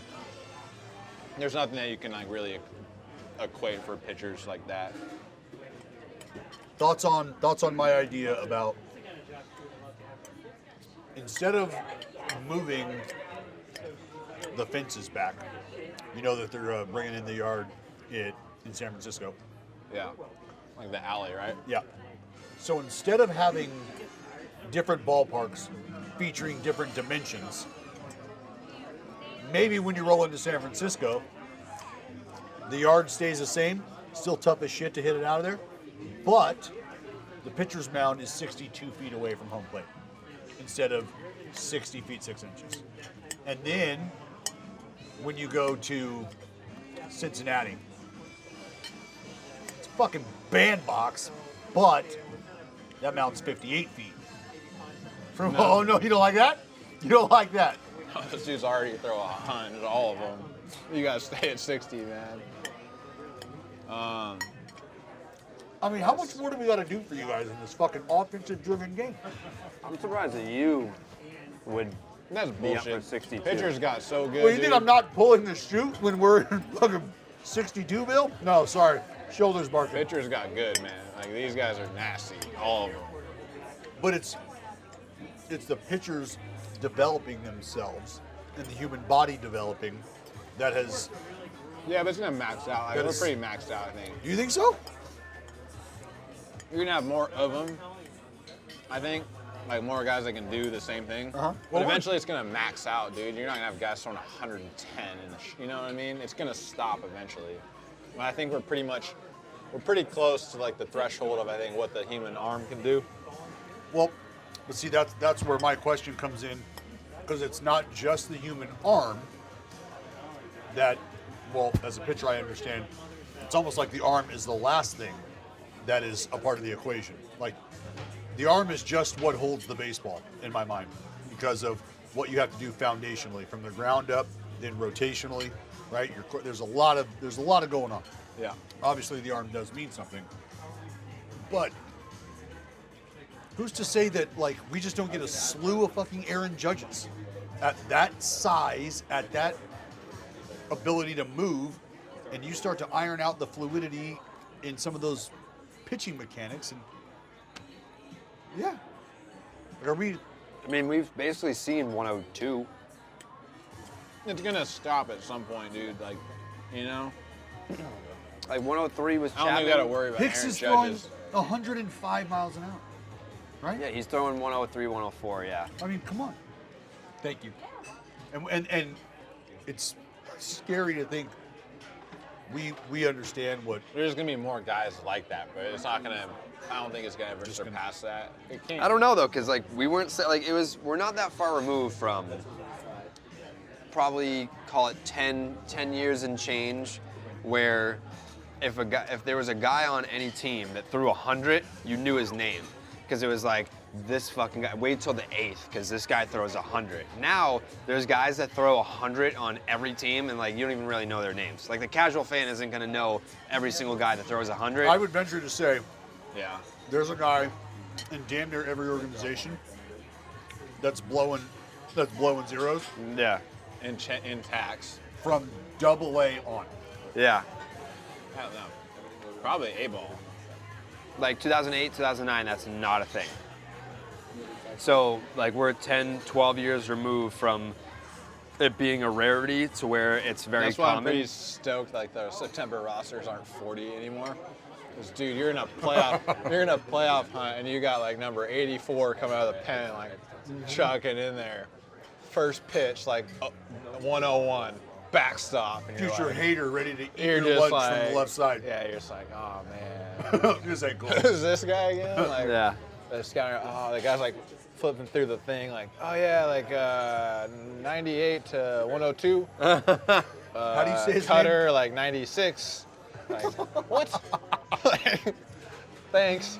I used to Yeah. think it was hilarious when I would see guys throwing like 84 to 86 mile an hour sliders, because I would always be like, that's my fucking heater. Yeah. That is me taking a little off arm side, trying to, but that is legit my fastball. Yeah. Like, this shit is, and now an 86 mile an hour slide, that's a power curveball. It's Yeah. whatever. Yeah. It's like sliders we're talking 89 floor. Like, 90 plus, gotta have it. And that cutting the baseball at 95. Yeah. Like we just talked to Andrew Bailey, who's the pitching coach for the Giants now, but was Rookie of the Year in, I think, 10? Yeah, 2010, 9 or 10. And just throwing 95-mile-an-hour cutters with a fucking yammer. And we were just like, what? And now, fucking everybody. It's commonplace. When, for like, I mean, you're used to it. Everyone in the league is used to it. But for like a casual baseball fan or just your everyday person, they can't comprehend seeing 100 and that being like normal. When did you lose the fear of like wearing something like that? It has to happen to you first. Like you have to get smoked, and then you're like, oh, that really sucked, but what are you gonna do, you know? Yeah. I got hit against that fucking lefty that I was talking about in Legion, throwing 95. Hit me in my fucking wrist, and I just dropped the bat, and I didn't even feel it because my whole arm just like went numb.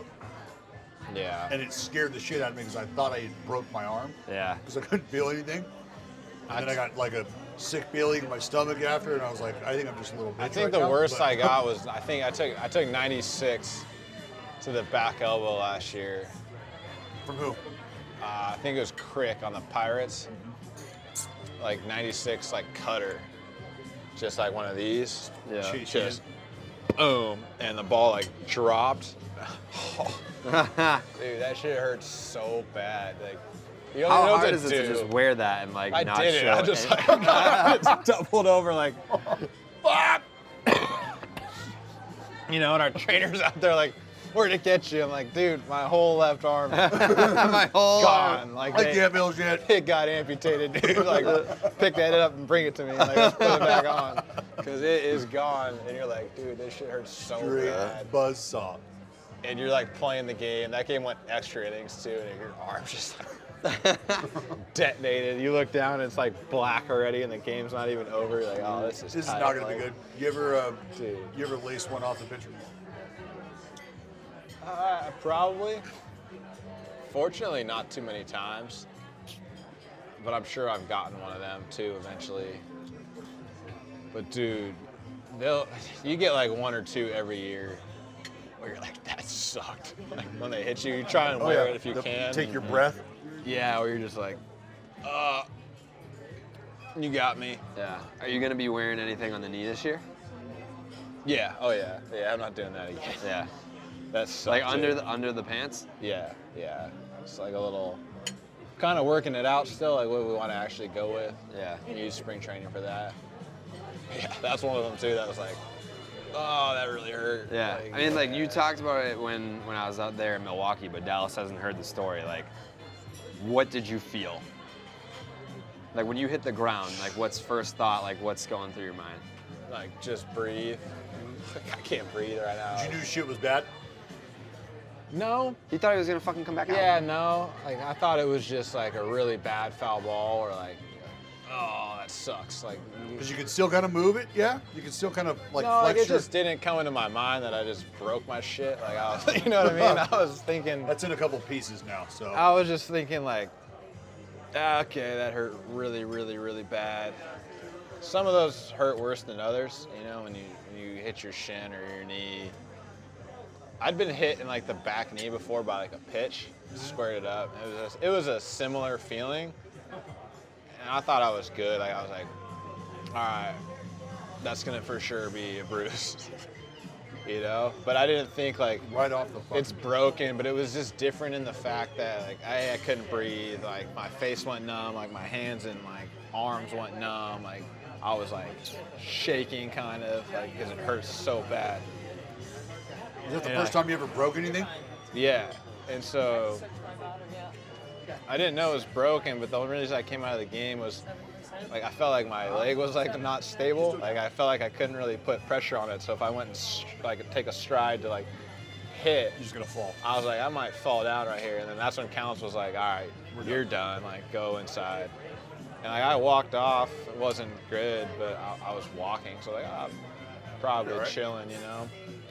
And they were like hitting my knee like this in the training room. Still good. No, I was like, Yeah, like it hurts where the seams are, you know. I got Manfred. I got Manfred's signature tattooed on my kneecap now, but other than that, like I think we're chilling. all right. Like, yeah, we're good, dude. I was like, you think I can play tomorrow? And they're like, let's go see what it says first on the Instagram or on the X-ray. Yeah, X-ray. And I was like, yeah, I think I'm good, dude. Like that. I mean, it hurts where the seams are when you hit it. Other than that, I think I'm good. Like, oh, okay, that's cool. Like, pretty bad bruise, but we're good. And then we go in like the X-ray room to like take the X-ray. The doctor's like looking at it, like giving it like one of these. I'm like, oh, that's not good. You know, he was like looking at it, like talking to the other guy. Like, hey, did you ever like run into anything before, like in the past? Like, wow, you have like a chip? Like, no. I don't think so, bro. Like, yeah, I run into a few walls, but like, nothing where I was like, oh yeah, I got like a chip in my knee now. And he was like, oh, all right. Hey, can we like X-ray your left knee? Like, that's not like, that's when I was like, this probably isn't good, right? X-ray the left knee, and then they're like, oh, you got a fracture. And like, I still didn't know what it meant. Like, I was like, all right, fracture. It's September, 6 weeks. Like, okay, like my season's done. That sucks. But like 6 weeks, I'll be chilling. Nah, you know. So now we go back in the training room. And, like I asked our trainer, like, hey, like so like 6 weeks, and like I'm good. Like this little crack will heal, and like maybe. We got to see tomorrow. You know, we got to do your MRI, see like how bad it is. We don't know how big the chip is. Like you might have to get surgery, maybe not. And that's when I was like, really? Damn it. Like that's when it started. That's when it set in. Sink Like in. I was pissed obviously when my season was done, but I wasn't in the dumps yet until. Is there a moment where career? No, they were like, you're gonna be fine, like Right. career-wise. But even if you hear it, that doesn't mean it necessarily sinks in and puts you to bed.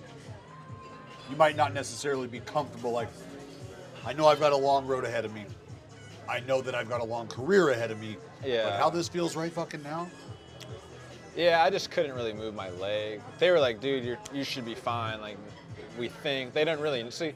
The thing about it was like you got to wait till you get your MRI. So that's just a really bad night. Like it's a bad 24 hours because nobody can tell you anything. You know you're jacked, but you Right. don't know for how long or like what rehab you're looking at, what long-term repercussions there are. Everybody's like, yeah, we just got to wait till the MRI. So you're just like, when you're around everybody at the stadium, it's cool. Like it sucks. Like everyone's like, you know, hey man, like it sucks. Sorry. How was that? That's Dealing with that. sucks, dude. Like, you First just, time like, you dealt with that? Yeah, the first time I'd ever really been like hurt Right. ever. And I was like, damn, this sucks, you know? Because you work your ass off all year and like the team does to like get to the point where you have a chance to like make it to the playoffs and get to that run. And now it's just like, oh, it's a wrap. Like all that for nothing, you know? And so that was like, that sucks. That's the heartbreaking part of it is you, like you said, you've gone through that entire season. Your team is in the position they're in. You obviously capable of what you're capable of, feeling not necessarily the pressure, but feeling like, yo, this is where I make the fucking hay. This is when we go to work. And yeah, and it's just like done, you know? So that was bad at the stadium, but you're still around everybody. You go back to your hotel room, you're just like by yourself that night. It's Miserable. already like 1 a.m., like 1:30. You're emotionally just drained, like exhausted. Your phone's like blowing up. I didn't text anybody back. Like I appreciate everybody reaching out, but like, Sure. Well, that's what am I gonna say back? right. You know? Thanks. Dude. Like, 400,000 yeah, times. like I appreciate it. Like, how bad is it? Like, sorry, like I don't know. You know. Right. I remember that being like a really lonely night. Like you're just in your room by yourself. Like I can't walk or do anything on my own yet. Like my leg's in a brace. Like I can't move. That's why I asked just like about going to the bathroom is a mission. Right? Yeah. Like you're sitting there and the bathroom's like right there against the wall, and you're just like, all right, like how am I gonna get up? How am I gonna walk over there? And like 6 hours earlier, oh, no problem. You know what I mean? 6 hours earlier, you're running around on a big league baseball. Right, getting ready to play a game. And so then I remember that just was like a really lonely night. Like I just didn't want to talk to anybody. That's when it sets in. Like you're just sitting there by yourself in your hotel room, just like give us. Was there a moment in time during rehab or during just wearing the pain, wearing the, and you had a funny moment, like you fell, you slipped, you couldn't get to something, and just a compromising situation? Because I legitimately, after my surgery, probably took 10 minutes to figure out how to wipe my ass right. Like it was an absolute Process. Oh my god, process, Jared. I needed like mirrors. I needed help. Like there was no like. I was like just trying to put.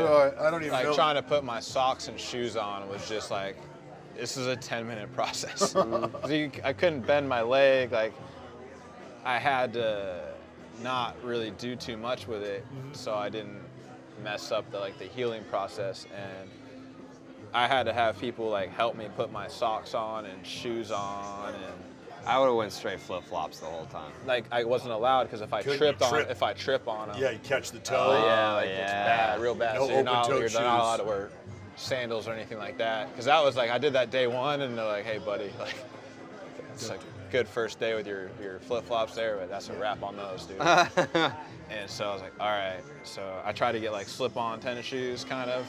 Even then, though, it's still hard to get him in there. Well, because then you're trying to I remember like, slide. I remember I fell like trying to I fell kind of like off the table and like landed hard, and like everybody at the rehab clinic was just like, you're not putting your own shoes on anymore, you know? It was like dead silent, like everybody was like looking at each other. I was like, Oh, that's great. I think I'm good.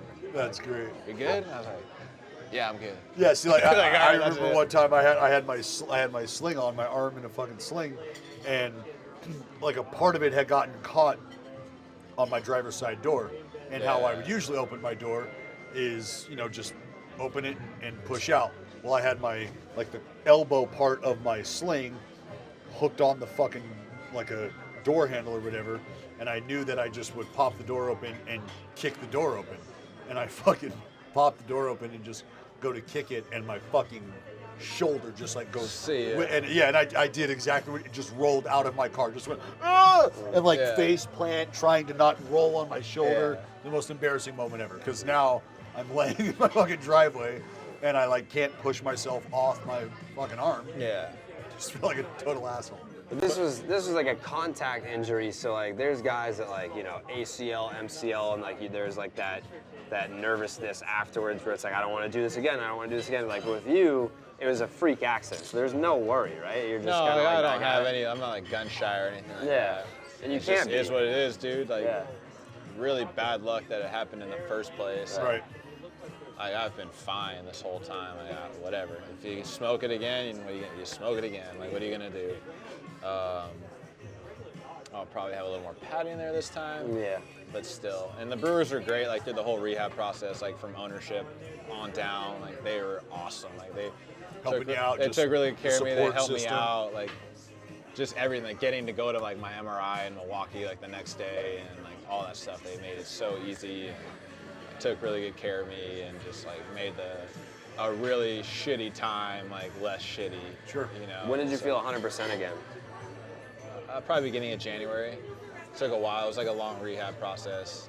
It sucks, dude. And that's when I was like, see, like we didn't really finish the story about like once I got the MRI and realized like I just didn't know how long this rehab process was. It was such like a big timetable, and nobody was like, yeah, we don't know, dude. And it's just like a bad 24 hours when you're like by yourself, and you're just like, obviously you're gonna think the worst.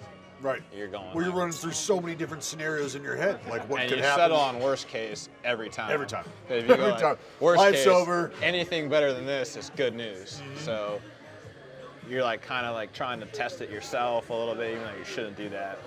Like, I don't think it's that bad. Like, should be good. Trying to convince the doctor, like, yeah, dude, like, no, I can do this, this, and this. And they're like, hey, we'll see what this like image says here.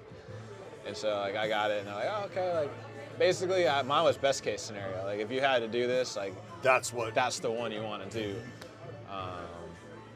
Because everybody thought, like, I detonated my patella and it was, right? like, in Like 8 just pieces. ruptured your, And if that happened, that's a full year. Like, What's the worst injury you've either seen happen, like a teammate, in life? Like, you ever see anything like crazy, just absolutely insane?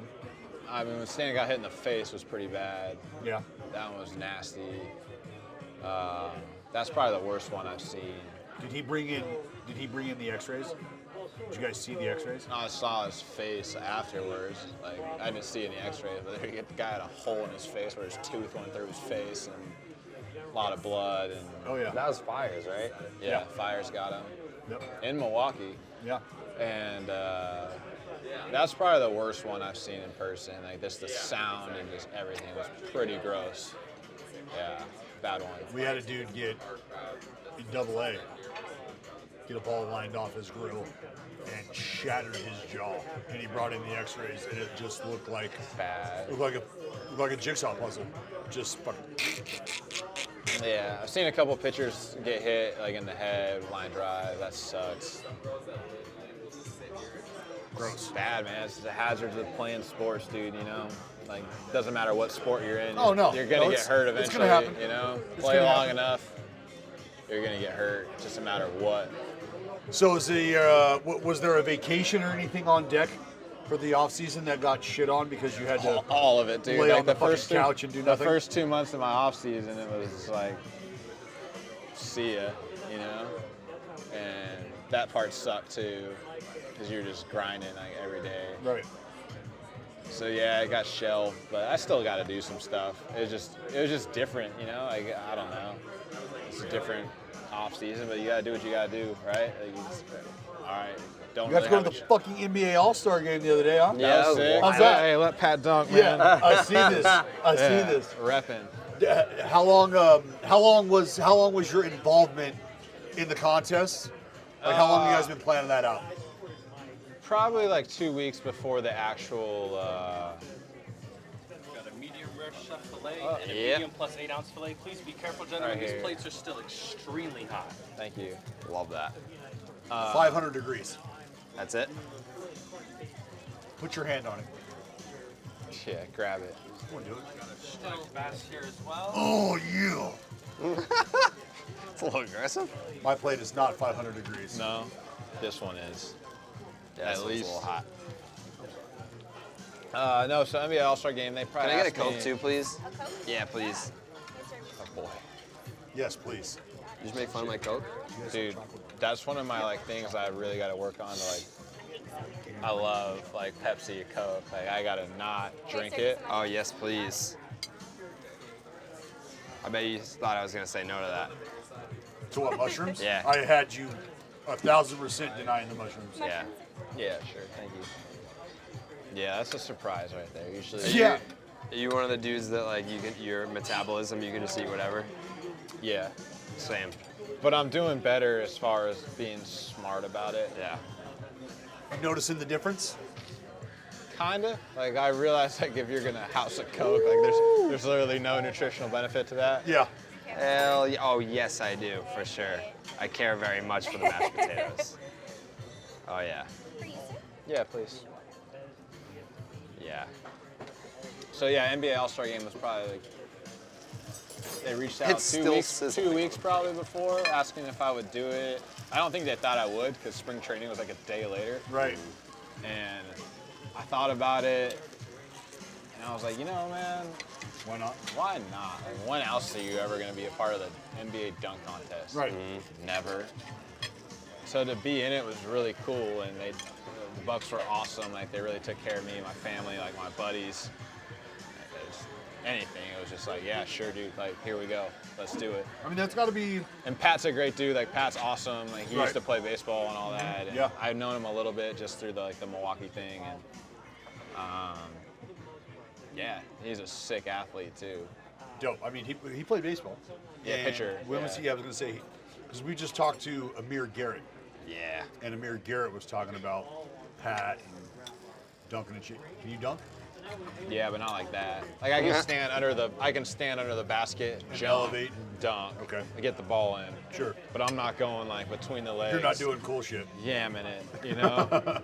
And we had some cool dunks, dude. Like, Yeah. How does that one get settled on? What other ones? What didn't make Well, he had it scripted out, so that one with me was obviously first, then the Giannis one. I forgot what the third one was, if we made it to the next round. And then the fourth one, he was going to do like a 360 with a baseball glove on, and I was hitting him with a flip, like mid 360. He was catching it kind of like blind and dunking a basketball. Ooh. It was so sick. Ooh. Like, I was like, we did it in practice, and the whole gym went like, oh my God, that's sick. I'm like, I Is that wish on people could video have seen somewhere? it. Hopefully, because it was awesome.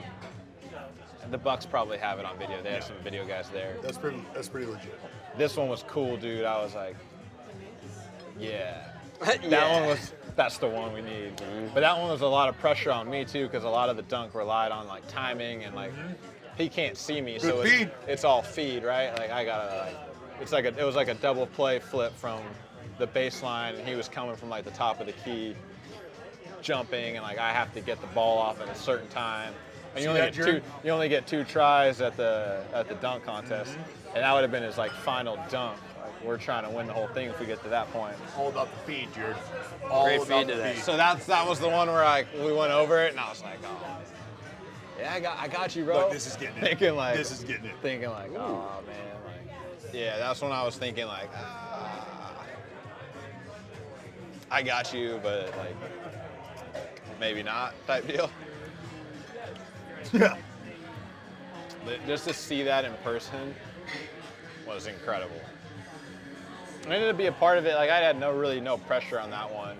The hardest part about the one I did with him is like I can't see him or feel him coming. So you're kind of just standing there like this with the ball over your head. Right. And then all of a sudden, like just a human being just is leaping over the top of you. Like you can feel him grab it, and it's pretty. Like, they try and tell you like to brace it because he uses you to Right, like to push off and yeah. go. So you're getting kind of like. Dude, With we the, can with see the, in the with video. the Brewers, like, what the fuck? No, the Brewers were cool with it. They're like, yeah, like. Yeah, is that is that on the list of shit you can't do? Like no riding a jet ski, no getting jumped In a over dunk by contest? an NBA player. They were cool with it. They knew about it the whole time. And You see Sabathia, like, tore his ACL skiing, and he was like, I don't give a fuck, like, I'm doing all this stuff that I wouldn't be able to do as a player. Like, recently did that? Yeah, like I saw that today. Yep. What's one thing that you want to do that your contract doesn't allow you to do? I kind of want to skydive. This guy. Yeah. How many times have you been? 5, 4? Good time? If you could bottle the feeling the minute you hit the ground, you would be the richest human being alive. Just adrenaline out the It ass. is, Yelly, bro, I can't. Dude, it is because you just go through so many different, like, emotions. It's unlike, it's a fucking high. I swear to God, it is such a high. Like, if somebody sold that somewhere, I would do unspeakable things to both of you under the table right now. Just to buy it all. For that hit. Oh God, oh my God. It's incredible. Because obviously you're at the door and you're looking down and you're like, that whole perfectly good plane, why am I doing this thing comes into your head. Hopefully this backpack opens up. I hope the asshole that I'm strapped to knows What what he's doing. they're fucking doing. Yeah. It wasn't like a homie, it's just like you went to like a skydiving place. Yeah, I would, yeah. See, I got a good buddy, like, we'll just say that he's proficient in skydiving. Sure. He's the only guy that I would ever go with. Uh-huh. This So- guy's done it in a lot higher stakes than Right. me Well- and him just cruising out of a plane. So. And I've got a few of those friends as well. And he wants me to, he was like, yeah, let's go, dude. And I'm like, Trying I to take you when can't. the And sun's it's always down? like, yeah, it's always like, all right, open invitation to go, I've Yeah. always wanted to. He's the only guy on planet Earth. that you would do it with. There's 2 guys, but yeah. I- He's one of them. And I jumped with the Army with the Golden Knights. Yeah, I do it with those guys. Like, Yeah, so I've jumped with them. Unfortunately, the first few times I went was at a place in Northern California, had the highest mortality rate in the nation at the time. Oh, sick. Yeah, Oh, good. just fucking roll the dice, Shelly. Yeah. But it is the minute you pop out, or the minute the chute's pulled, I say you feel like you just want to like unhook and like go walking around because it's dead quiet. You don't hear anything. You can hear your pulse. It is so peaceful, and it's fucking beautiful because you're overlooking like hopefully a Something decent cool. plot of land. Yeah. Yeah. It's like I think if I do it again, it'll be in Hawaii. Huh. Be a pretty solid place. This is where I want to go. I've always wanted to do it in Hawaii. I was gonna do it in Costa Rica, but then we just rerouted to jet ski jumping out in the middle of the ocean. Not the worst time either. That was fucking amazing. So yeah, that's always been like, I've kind of always wanted to do that. Obviously, that one's going to be on the list that no-nos for contracts. So maybe one day. Yeah, because you don't necessarily just bounce back from those injuries, those skydiving injuries. No, I mean if you bounce. if but you you get don't in bounce trouble back. for that one, it's probably not going to be your problem to Yeah. worry about. You know? Like if something goes sideways on Doesn't that, somebody else is going to deal with that. Just make sure your I's and T's are dotted and crossed. You know. But yeah, Right. enjoy the ride. But legally, yeah, if like anything ever went down, What else do Just they wait. prohibit? Like obviously skiing. literally everything Everything. that's not baseball Baseball, related, like you're not allowed to do, technically. What's like the most harmless thing that you're not Literally allowed to do? everything that's not baseball. Like you couldn't like go play tennis. No. Like literally anything that's not baseball, technically in the contract, it's illegal. Whether they stick you on it or not, All right. who knows? But So you can either ride horses and fall off and have your money taken. yeah, or You can fell be a at the World gym. Series hero, wreck your dirt bike, and nobody gives a shit. Yeah. So you go ahead and do the math in between those two stories. You should probably tell them like whatever you did, it happened at the gym training for baseball. Yeah. You know what I mean? Go with that one. So you unless have a can. giant horse hoof print on the side of your Yeah, face yeah. right here. Horse got in the gym, kicked So- me in the face. You know? Kick me in the You should have been there, dude. It was the craziest story ever, you know? So I'm under the spotlight, They're all like, right? oh, Mr. yeah. Ed comes walking in. Yeah, he's not happy. Yeah. And I say, why the long face? Yeah. He didn't Full, like it. full lather. He didn't like it. Bam. Oh. Yeah, it's wild though. Like they literally like, no matter how mundane the activity is. I'm not gonna technically- lie. When I signed the pro contract the first time, I felt kind of cool. Then I was like, look at all this shit they won't let me do because I'm so cool. Look at how fucking sweet I am. It's literally No, I can't go to the gym and everything. poop, dog. Can't do it. Can't go hoop. Contract says I can't. No, nothing, dude. They take that shit serious too. Like you better not do it. Damn. Off-season drug test? 2. Yeah. Pretty standard though. Yeah. Yeah. 2 every off-season, you think? Have you been drug tested every off-season? Yeah, you have. You everybody does. Like it's like mandatory. They just call you up. Be like tomorrow. Where are you at tomorrow at this time? And you're like, I'll be here. Cool. Drug test. Yeah. Well, me and Brian Wilson were drug tested randomly multiple times at the same exact fucking time because we lived together. Yeah. That's just how it goes. Yeah. Where's the most inconvenient place that you were drug tested? They're pretty cool with you. Like, you can be like, where are you? What time are you gonna be home? Like on this day. But you can't miss it. Like once you tell them, like I'm Yeah, you gonna gotta be home at 10:30 on this day. If you're not there, it's considered You failed. fail, yeah. So your ass better be there wherever you tell them you're gonna be. It's not like call them up. I can't make it or I'm gonna be late. Like nah, dude. Like your ass is there. And if you do that, it's cool. Like it's fine. But What about the yard? You ever? Because I'm not gonna lie, I've been this guy before, just pissed off and irritated about having to piss in a cup after a game yeah, and getting hounded.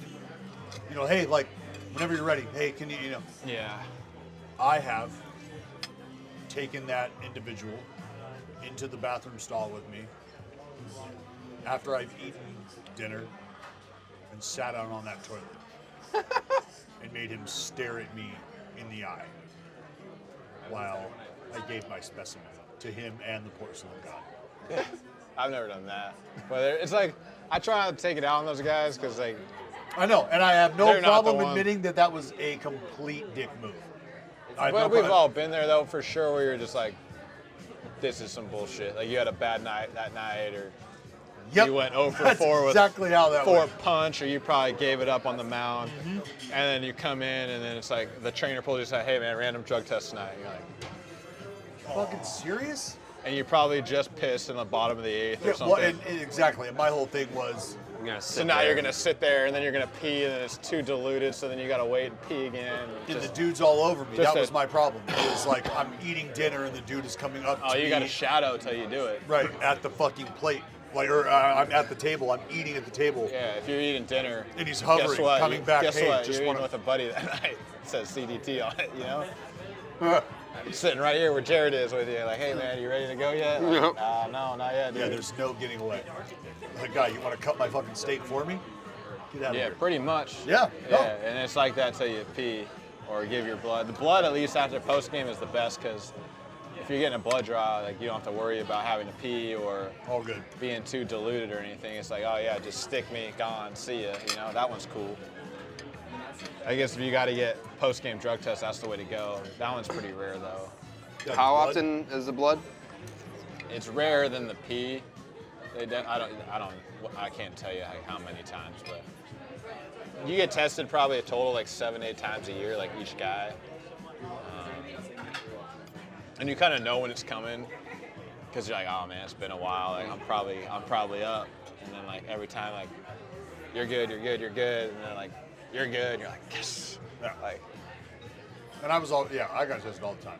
yeah, it takes like 30 minutes after it's a 30-minute process. But you gotta do it, man. You know, it's like Yeah, no, it's good. no use in bitching about it. No. It's cool that you know the game's pretty clean. We're trying.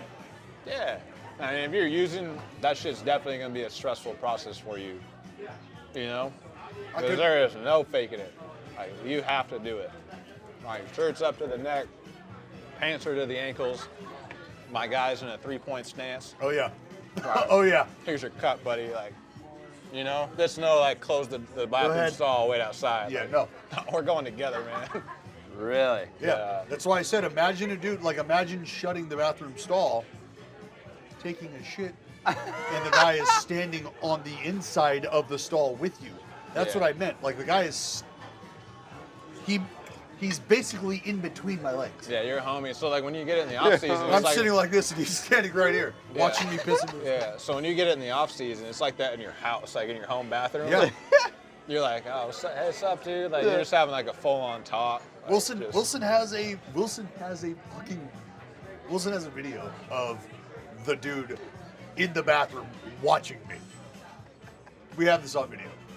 Yeah, it's just how it goes down. I don't think people realize like it's not like I've never been on probation where they give you a cup and you close the door and go in the Exactly bathroom, what it's like. pee and come out like, no, like not here. You gotta, your guy's in a mean Pants to the 3-point. ankles. Mean three. Yeah. Yeah, no, like it's for real. Like you can't pee. Like if you have a long sleeve shirt on, that shit's coming up to your elbows. Shirt's up to your neck. Pants are down. Like you have to like show that you have nothing on. No apparatus. Then we're like, show that it's real. we're in there on it. 100 milliliters. Here you go. Wash your hands. No soap. Dry them. You got to show them. Like you're peeing and it's yours. Yeah. So like when you Every don't want time. me to come into your hotel room because you're afraid I'm going to screw with you, imagine being desensitized to the Well, point where I mean, a dude you is just basically don't just going care, to yeah. shake your piece You off caught for me you. off guard. We're at the winter meetings in San Diego, and like, I'm in my hotel room, doors closed, locked, and I'm in one of those like all glass showers. My bathroom door is open because it's like it's just me. Who cares? And then next thing you know, I just hear Dallas like shrieking. And I'm like, is he in my fucking room? And like knowing him, like he's probably gonna like video it. Why knowing me, I'm going to video it? Because that's what you do. I think if you had just like announced yourself, if I had like left my door unlocked and you're like, hey, I'm coming by, I'd be like, yeah, I'm hopping in the shower real quick. I wouldn't have cared, but it was the surprise of being like, I think the first thing I said was, how did you get in here? Like that's the scary part, is that you could gain access to my hotel room without me knowing. You can see me naked. I I think don't baseball just full on like desensitized. Like when I did Yes. the body issue thing, Right, yeah. I did not care at Right, all. like, I mean, come bro. on. There was like 25 people on set. Like, all right, we Dick doing this out. or what? Like, let's get it. And what is their reaction to your lack of like? They were like, you're definitely one of the more like comfortable ones that we've done. They're used to it because they do it all the time. Right. But like, I was literally just like, hey, they're like, hey, you want a towel like in between takes? Like, nah, I'm good. We're good. Like, We're they're like, good. we think you should have one. I I'm was an like, air "Ah, dryer." Sure. Like, yeah. Yeah. If you want me to, like, If sure. It's like you a need waste me of to time. have one. It's a waste of Fine, time. I understand. But yeah, I was like, I don't care. We're good 'Cause it's here. like an everyday thing for you, you know? Like, what are you gonna do? We're good here. You're just so desensitized to it. It's just like part of being a pro athlete. You're just like, yeah, it's just what you know since you were, for me, 18. Any thoughts or opinions on the? It's not an influx, but we're starting to see female instructors in the game of baseball. We see them in football. Yeah. And to a man, each player that has interacted with these individuals, Yeah. with these ladies that are coaching a man's sport, are like, they know what the fuck they're doing. We see it in the NBA. They know what the fuck they're doing. Is the MLB ready to handle all that comes with the female in the workplace of the male athlete, considering how fucking old school and archaic baseball is? Yeah, I think guys would be like, you're talking about like locker room stuff. Like I think Well, I guys mean, would a be combination conscious of all of it. it, Or like like getting locker room- instruction from like a girl or something Right. like that. Like you're Yeah, telling me how to you do know, this and you can't hit it out of the infield type of mentality. Probably, yeah. I mean, it just depends on. But the team at the same time isn't going to hire someone that's incompetent. Like, they're obviously going to be pretty well versed individual. Like she definitely earned the job.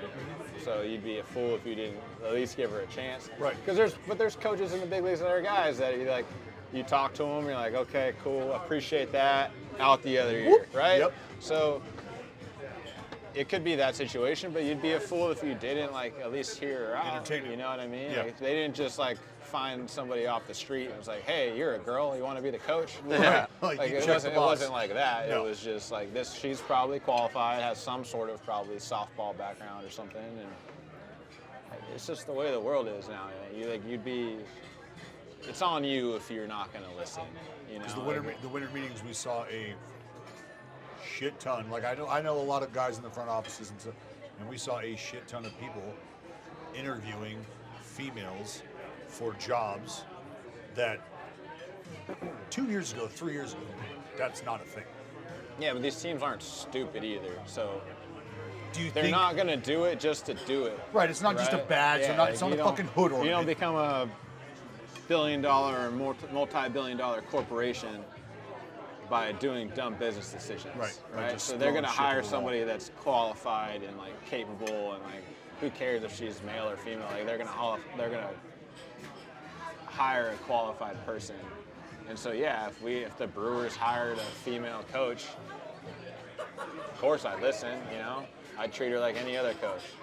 If I had questions, I'd go to her, and if I thought what she had to say would help me, I would use it. If I didn't, I wouldn't. Like, whether it's male or female, that's how I approach all of it. Winning formula, man. I don't give a fuck what you're about. Yeah, If we're you're all trying to about win. wins. Yeah, so if you're about the wins and you're trying to get it, like on the field and be competitive, fine by me. Pretty simple. You know, so like, I think that's what I judge people by, right? How hard they work, their character. Like, are you in it? Like, are you ready to go to seasons of grind?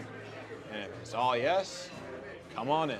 Best piece of advice you've gotten from somebody without an athletic background? Like somebody that's had an impact, whether it be early on or at this stage in your life, and you've gotten some get your mind right type of advice or information from somewhere as fucking far away from the baseball field as possible. Because a lot of times it's people that are so far removed from your reality Yeah. that give you the best advice. It's probably something I said. No, definitely not. So, sorry. Dallas liked that one a lot. Hello? Yeah. Yeah. All right, I'll be right there. I gotta go. With my mom. No, but so for real, sorry, but the best piece, I don't remember who told it to me. But it was like, and it's so true if you really think about it, it's like just be present. Yeah. Because you always have these goals, like, and you do it your entire life ever since you've been like 12. Right. Of all I gotta do is get drafted and I'll be happy, and then all I gotta do is be like a millionaire and I'll be happy. All I gotta do is make it to the big leagues and I'll be happy. All I gotta do is be an all-star in the big leagues and then I'll be happy. And you don't enjoy all the stuff along the way, like all the experiences. You're so like focused on like this end result, and you just like don't care about anything till you get there. And you think like, just because I get here, it's gonna fix like everything, or I'll have everything like I think in my mind. And like once you get there, you realize it's all bullshit. Like that's all with like experiences you share with people, and like all the cool things you do along the way to get you there is what makes that stuff cool, and you appreciate it. It's not the end result. Like cool, whatever. That's a cool result, but The who process. cares? Yeah, Enjoy it's the like, process. Who cares? But like, if you're just so end goal oriented, like, oh, once I have this, everything's set, I'm good. Like, no, it's not. Because once you start doing that stuff and you start realizing it, like, doesn't mean anything, you know? Right. And like you've been so like, and a lot of things with people is it's like with money. Like people think like once I make all this money, I got no worries, you know? Come Because on, dog. More money, more problems, right? Well, yes and no. Like, it'll alleviate some stresses in your life, but it doesn't mean that you're gonna have no problems. And like, I try and tell it to my buddies from like back home. Sometimes they're all so focused on like, dude, I gotta grind, I gotta make this. And like, listen, dude, like, enjoy the people that are around you, enjoy the experiences, enjoy life. Because once you, like, okay, cool, you got 10 million bucks in the bank, but you were an asshole to everybody along the way. You got nobody to share it with. What good is it? You know, it's not good. It doesn't matter. Like, you got some cool numbers in your bank account.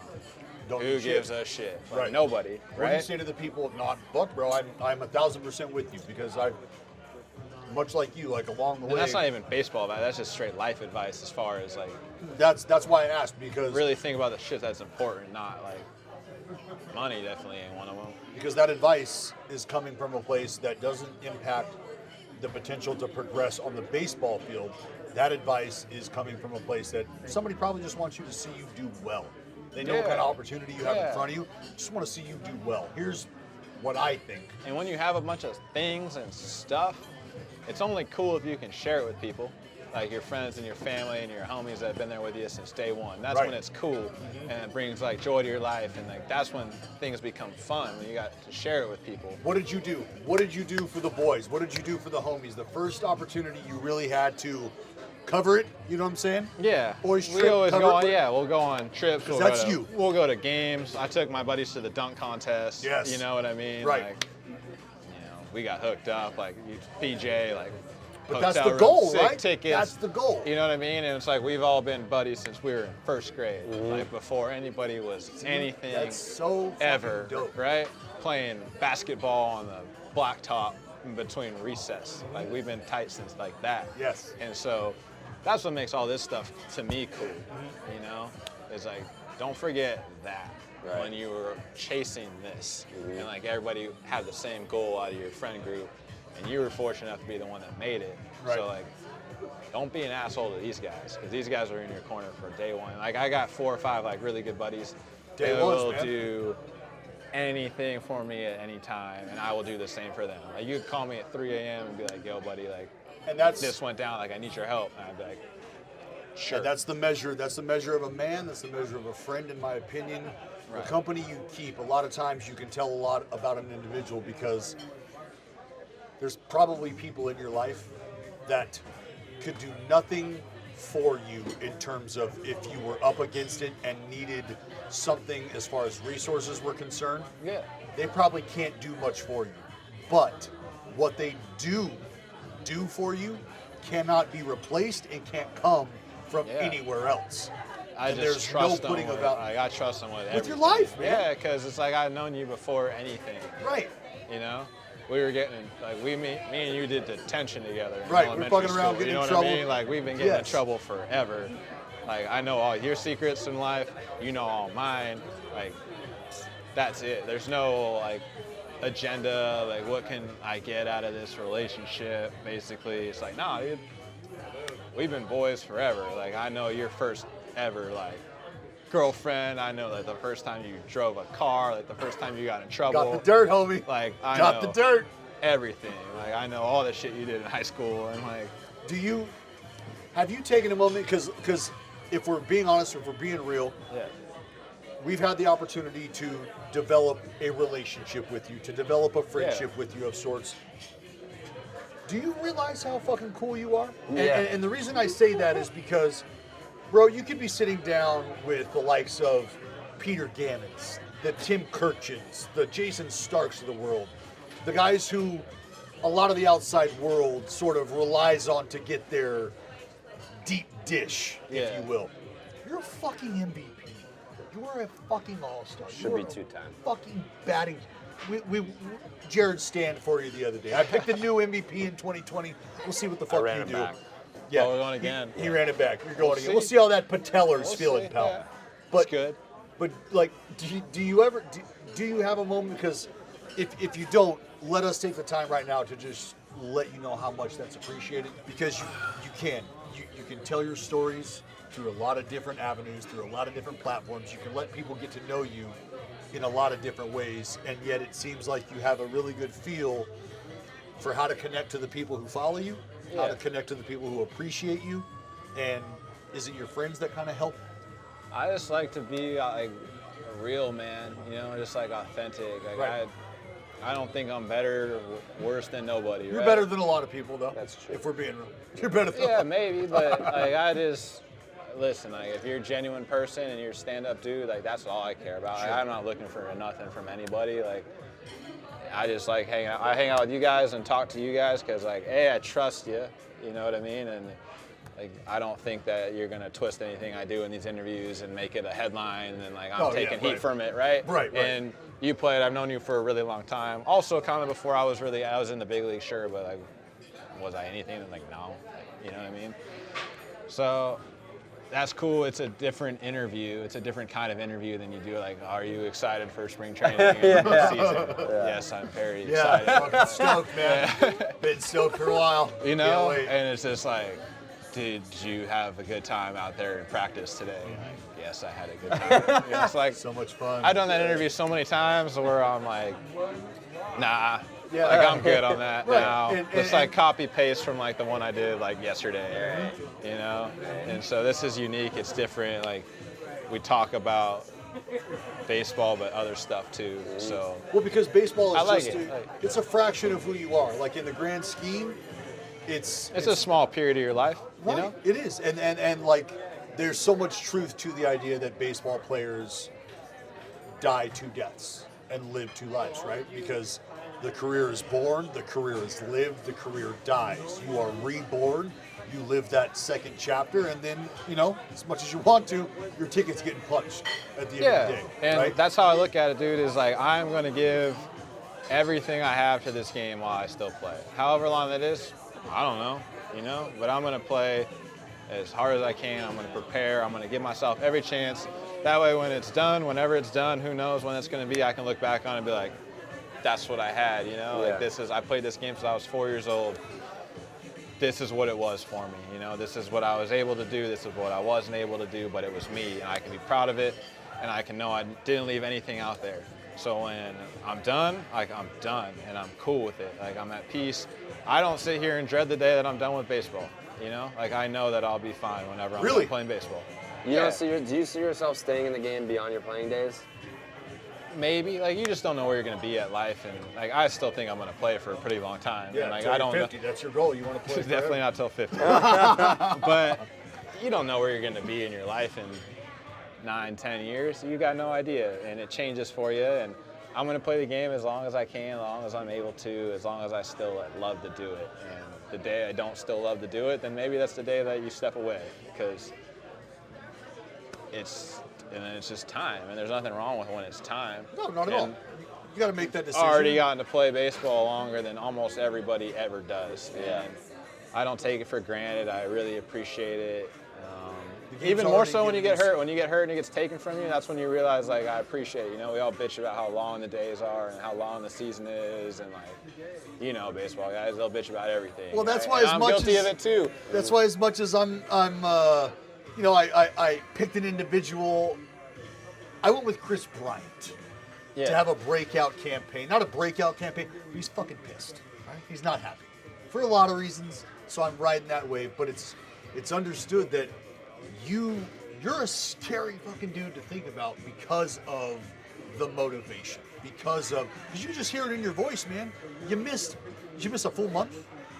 Yeah, pretty much. I played 130 games last year, so Right. 32 games. Right. And you Yeah. know that, see? You know Yeah. that. You know how many games you played, you know how many you missed. You are not satisfied. It's like a rebirth again. It's like, yo, time to put the pedal to the metal again. Yeah, a I'm just scary- really confident in my ability. Like, We should be I don't have fine. to tell nobody No, about it, not at right? all. It's not really me, Yeah. but I'm very confident in what I can do. And I think it's like if I can stay healthy, then like I feel like You know what's up. I can do whatever. You You know know, what's up. like I know that. And my thing is always it's just for every player though is health. Like you know What's how the key? it is. Yeah. You got to be able to show up. Yeah. You got to be able to show up. The reason I asked you about just sort of understanding how cool you are, your place in the game. Obviously, a lot of shit going on in our game, but what I want to ask you about is seeing the stars of the game, you being a part of that, but seeing Mike Trout, what has been labeled as the face of baseball for numerous reasons. Seeing guys like that be vocal about issues in our game, do you feel more compelled to take a stance? Do you feel more compelled to be open and opinionated about anything that comes up in our game? How do you feel about seeing guys start to be vocal, especially considering that hasn't been our culture? Like as far as like all the Astro Well, stuff. yeah. I'm not trying. Again, I'm Yeah, not trying to put a specific topic, Yeah. because it's cool just to see guys start Well, to be I think vocal. it just seems like. See, the thing with that is like when you have a stature in the game, you're conscious of like anything you say is a story. You got it. You know what I mean? You got it. So you got to pick your battles of like, is this worth everything that's about to come from this? Right. You know? The shitstorm You say that's about to something abound. like, not only is it on you, but it's on your teammates and like the organization now, and it's a distraction and it's needed to be talked about though, you know, like guys have strong opinions on it and they're all entitled to it, and it's kind of like the first thing, like the first of its kind type deal in the game. So how do you handle it? I don't Right. know, in Right, your own yeah, way, however it affects you. If you're like compelled to speak out, great. If you're not, great, you know, but the fact that guys are, it shows you like how strongly they feel about that topic and like how wrong. Because that we're all here at the same time, right? Like we're all experiencing this right, in and real it's like time how at the wrong same time. how wrong it really was, and like you're part of the baseball culture and the fraternity. Like guys all know each other, you know, and it's like you kind of slided your, not I won't want to say like buddy, but like Yeah. But I mean, but you see it, and again, that just speaks to your character because you understand we're all in this together. Like we compete against each other, Right. but I want you to hit 74 home runs, and I want you to want me to have a fucking sub-1 ERA.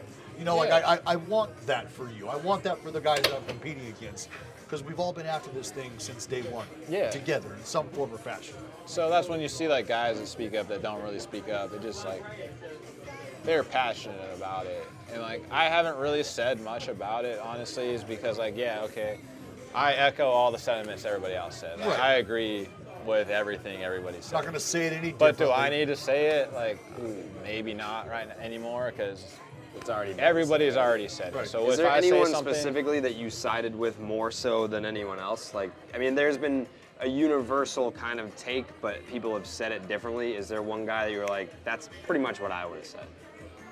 it's just a combination. Everybody basically said the same thing, really, just in a different way.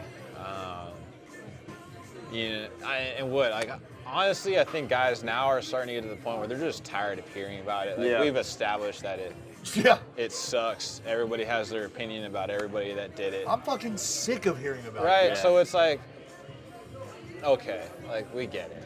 You know, there's so much other stuff that can be talked about in the game of baseball. It's still going to be talked about because it's a story. It's unfortunate. I just think it's cool to see guys, because I mean, I was, coming up, you're taught head down, mouth shut, earn this. Guys then you know can how have much of an opinion. advantage like that is. Yeah. That play the game. Yeah. That's because we know how fucking hard this game is, dude. Right, and if you can eliminate stuff and like, it's a different game, you know? Like, It is. some guys are playing this game, and then other guys it's like easy mode. Right. You know Like what I mean? just think about the poor son of a bitches that I mow down daily during live ABs out here in spring training. Like, True. they know what's coming, and I still own them. Imagine how I would feel if they knew what was coming and I just never had a shot. True. I feel bad. Be really awful. Did you see his behind the back move? No. Oh, pull it up. Undressed an individual. Yeah, it was something to behold. Rewind that. Yeah. Slide it over. Pretty solid. That's not terrible. Decent. You can watch it again, just make sure your You gotta mind wasn't get- playing tricks on you. I'll give credit where credit's due. Oh! Oh! That guy had no idea what He had no happened. This shot. guy's still He wondering had no what happened. shot, He's at yo. home right now eating dinner. Like, I just don't know what happened. I just got a like on my video on Instagram from Cooper Yelich. Did you? Yep. My dog? My mom's dog? Sure did. Well, first time, five-time guest. First time, 5-time. First time, Only time, five-time. 5-time. I mean, he deserves to be because he was like the first. It was kind of like how like Boris negotiated like the first 100 million, 200 million, all that. Yelly was the first two-time. Trailblazer. three-time- Yes. Trailblazer. Set the tone for everyone else to step their shit up. And we've already established that it's no longer a guest appearance. He Yeah. is a correspondent. Yeah. At this point in time. Yeah, we just kind of This do would like be a little regular. check-in. This would be a regular dinner. We'll that send we you. have. We'll send you Yeah. a start. Yeah, we expect the invite every spring training to dinner here, Oceans 44. Right. On the NBA. Shout out. Any final words? I enjoyed it, man. I'll have yeah. to do it again at some point. We'll do it. We'll do this again next year. What's the February 20th? We'll see you February 20th, 2021. Sounds good to me. Right here, See Ocean you- 44. See you there. Big thanks to Christian Yelich for making the time, a lot of time, to Ton of sit time. down with us. And he was even gonna pay the bill. And we were like, bitch, this Can't be one's letting on that go now. yeah, Uncle Churnin. Uncle Churnин's picking up the bill on this one. But yeah, I mean, he's just he's a great guy. We love talking Quality to him. human. He's one of the I think he still is holding the record for most appearances on starting nine ever. Not Nolan. Him. Nolan's got what, 3? I think Yelly's got Something like 4 or that. 5. Yeah. Love It's it. All right. gonna be a while before he can dethrone Jay. Hey,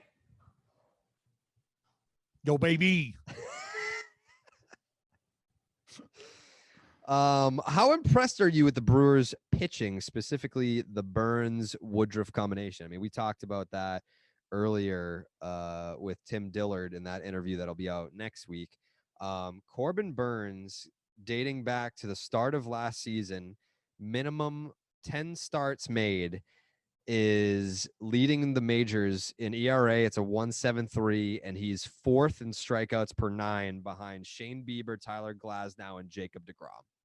So, I mean, even when you're looking at what he's done this year and also the entirety of last year, you're talking about an abbreviated season last year. I think it's a total of 15 starts or 16 starts, I want to say. So he is a guy that you can put him in the category of elite, because now we're talking about over 2 seasons he's been doing this.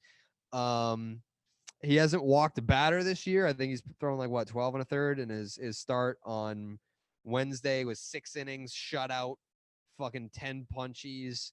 The guy's been untouchable. So I think it's safe to say like he's a legit ace.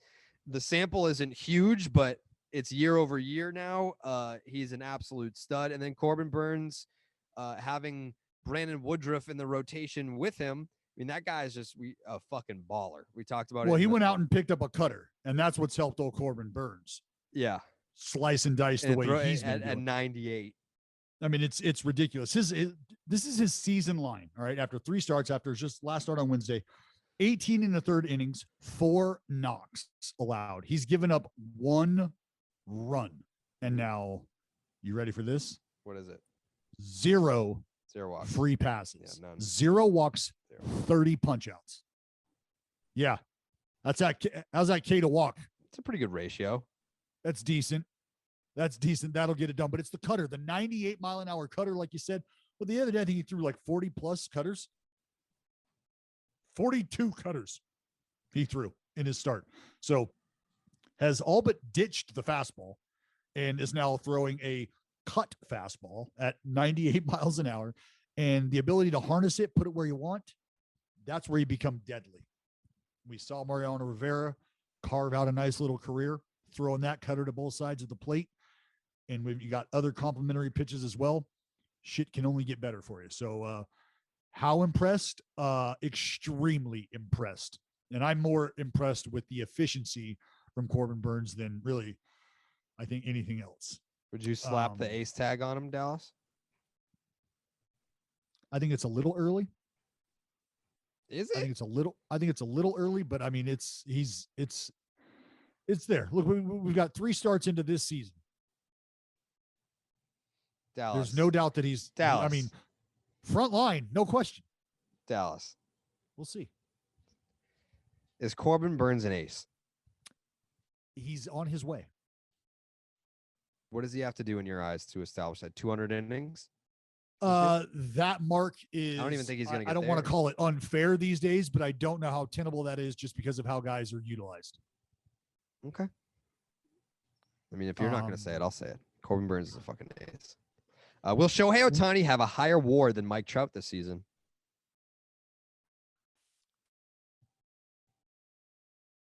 I want to say yes. Yeah, I know you do. Because but will he? Put your bias aside one fucking time with this guy. Then probably not. Okay. Probably not. I mean, how many starts is he going to make?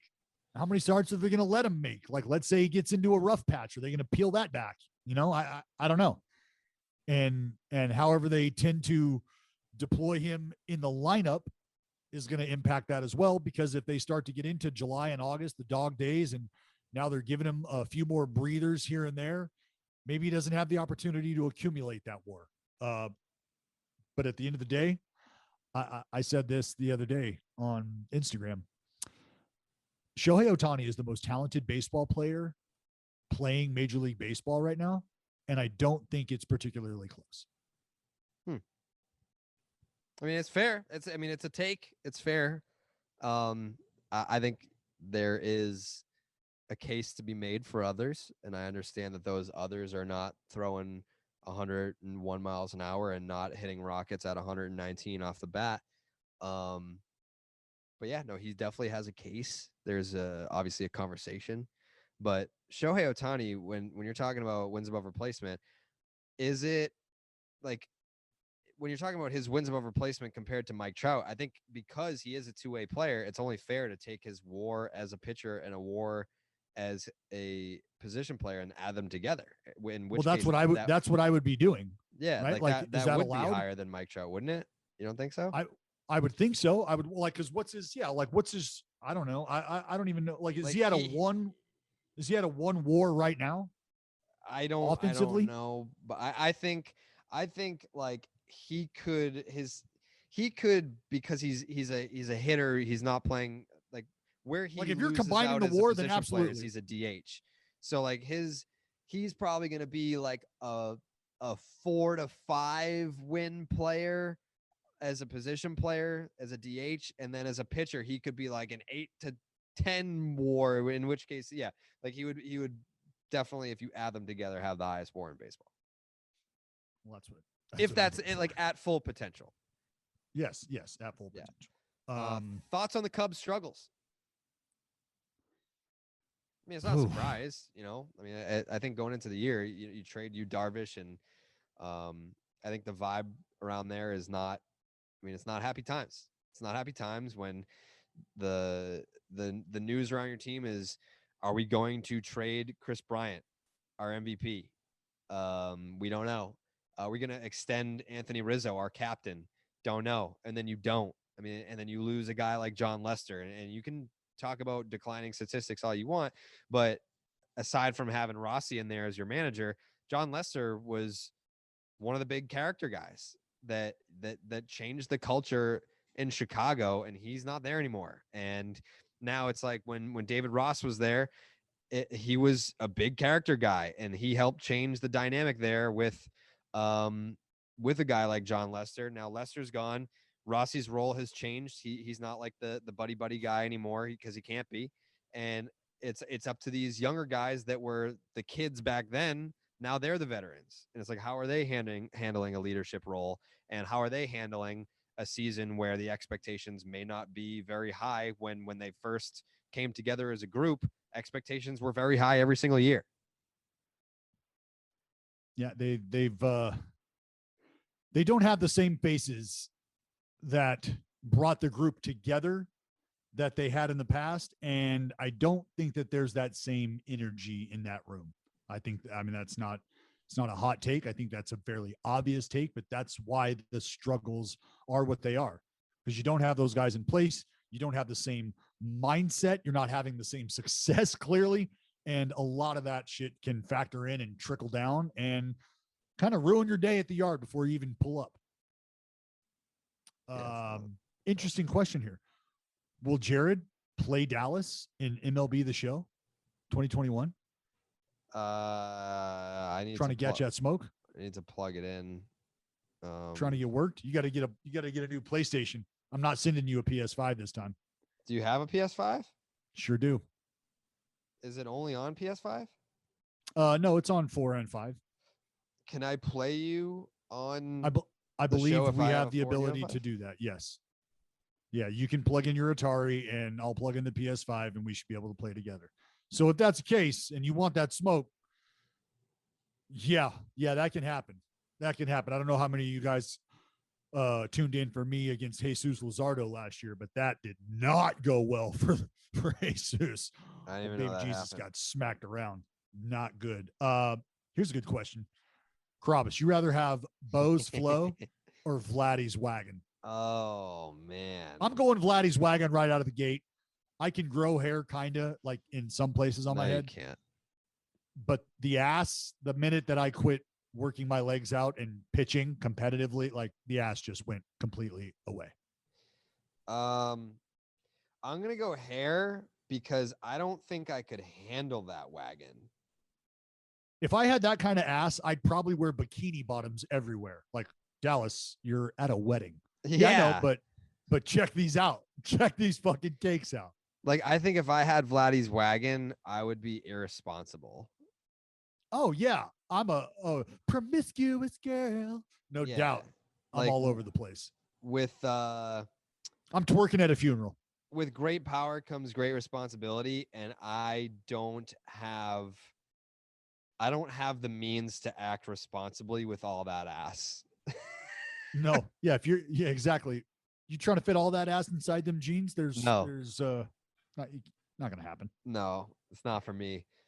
All right, that's it. This last question. That looks like it's it. Looks like we got one more question. Channel. There's Check out that question Christian here, Yelich interview, and it hit says, subscribe. When will Major League Baseball step in and investigate the possible crimes committed by Babe Ruth?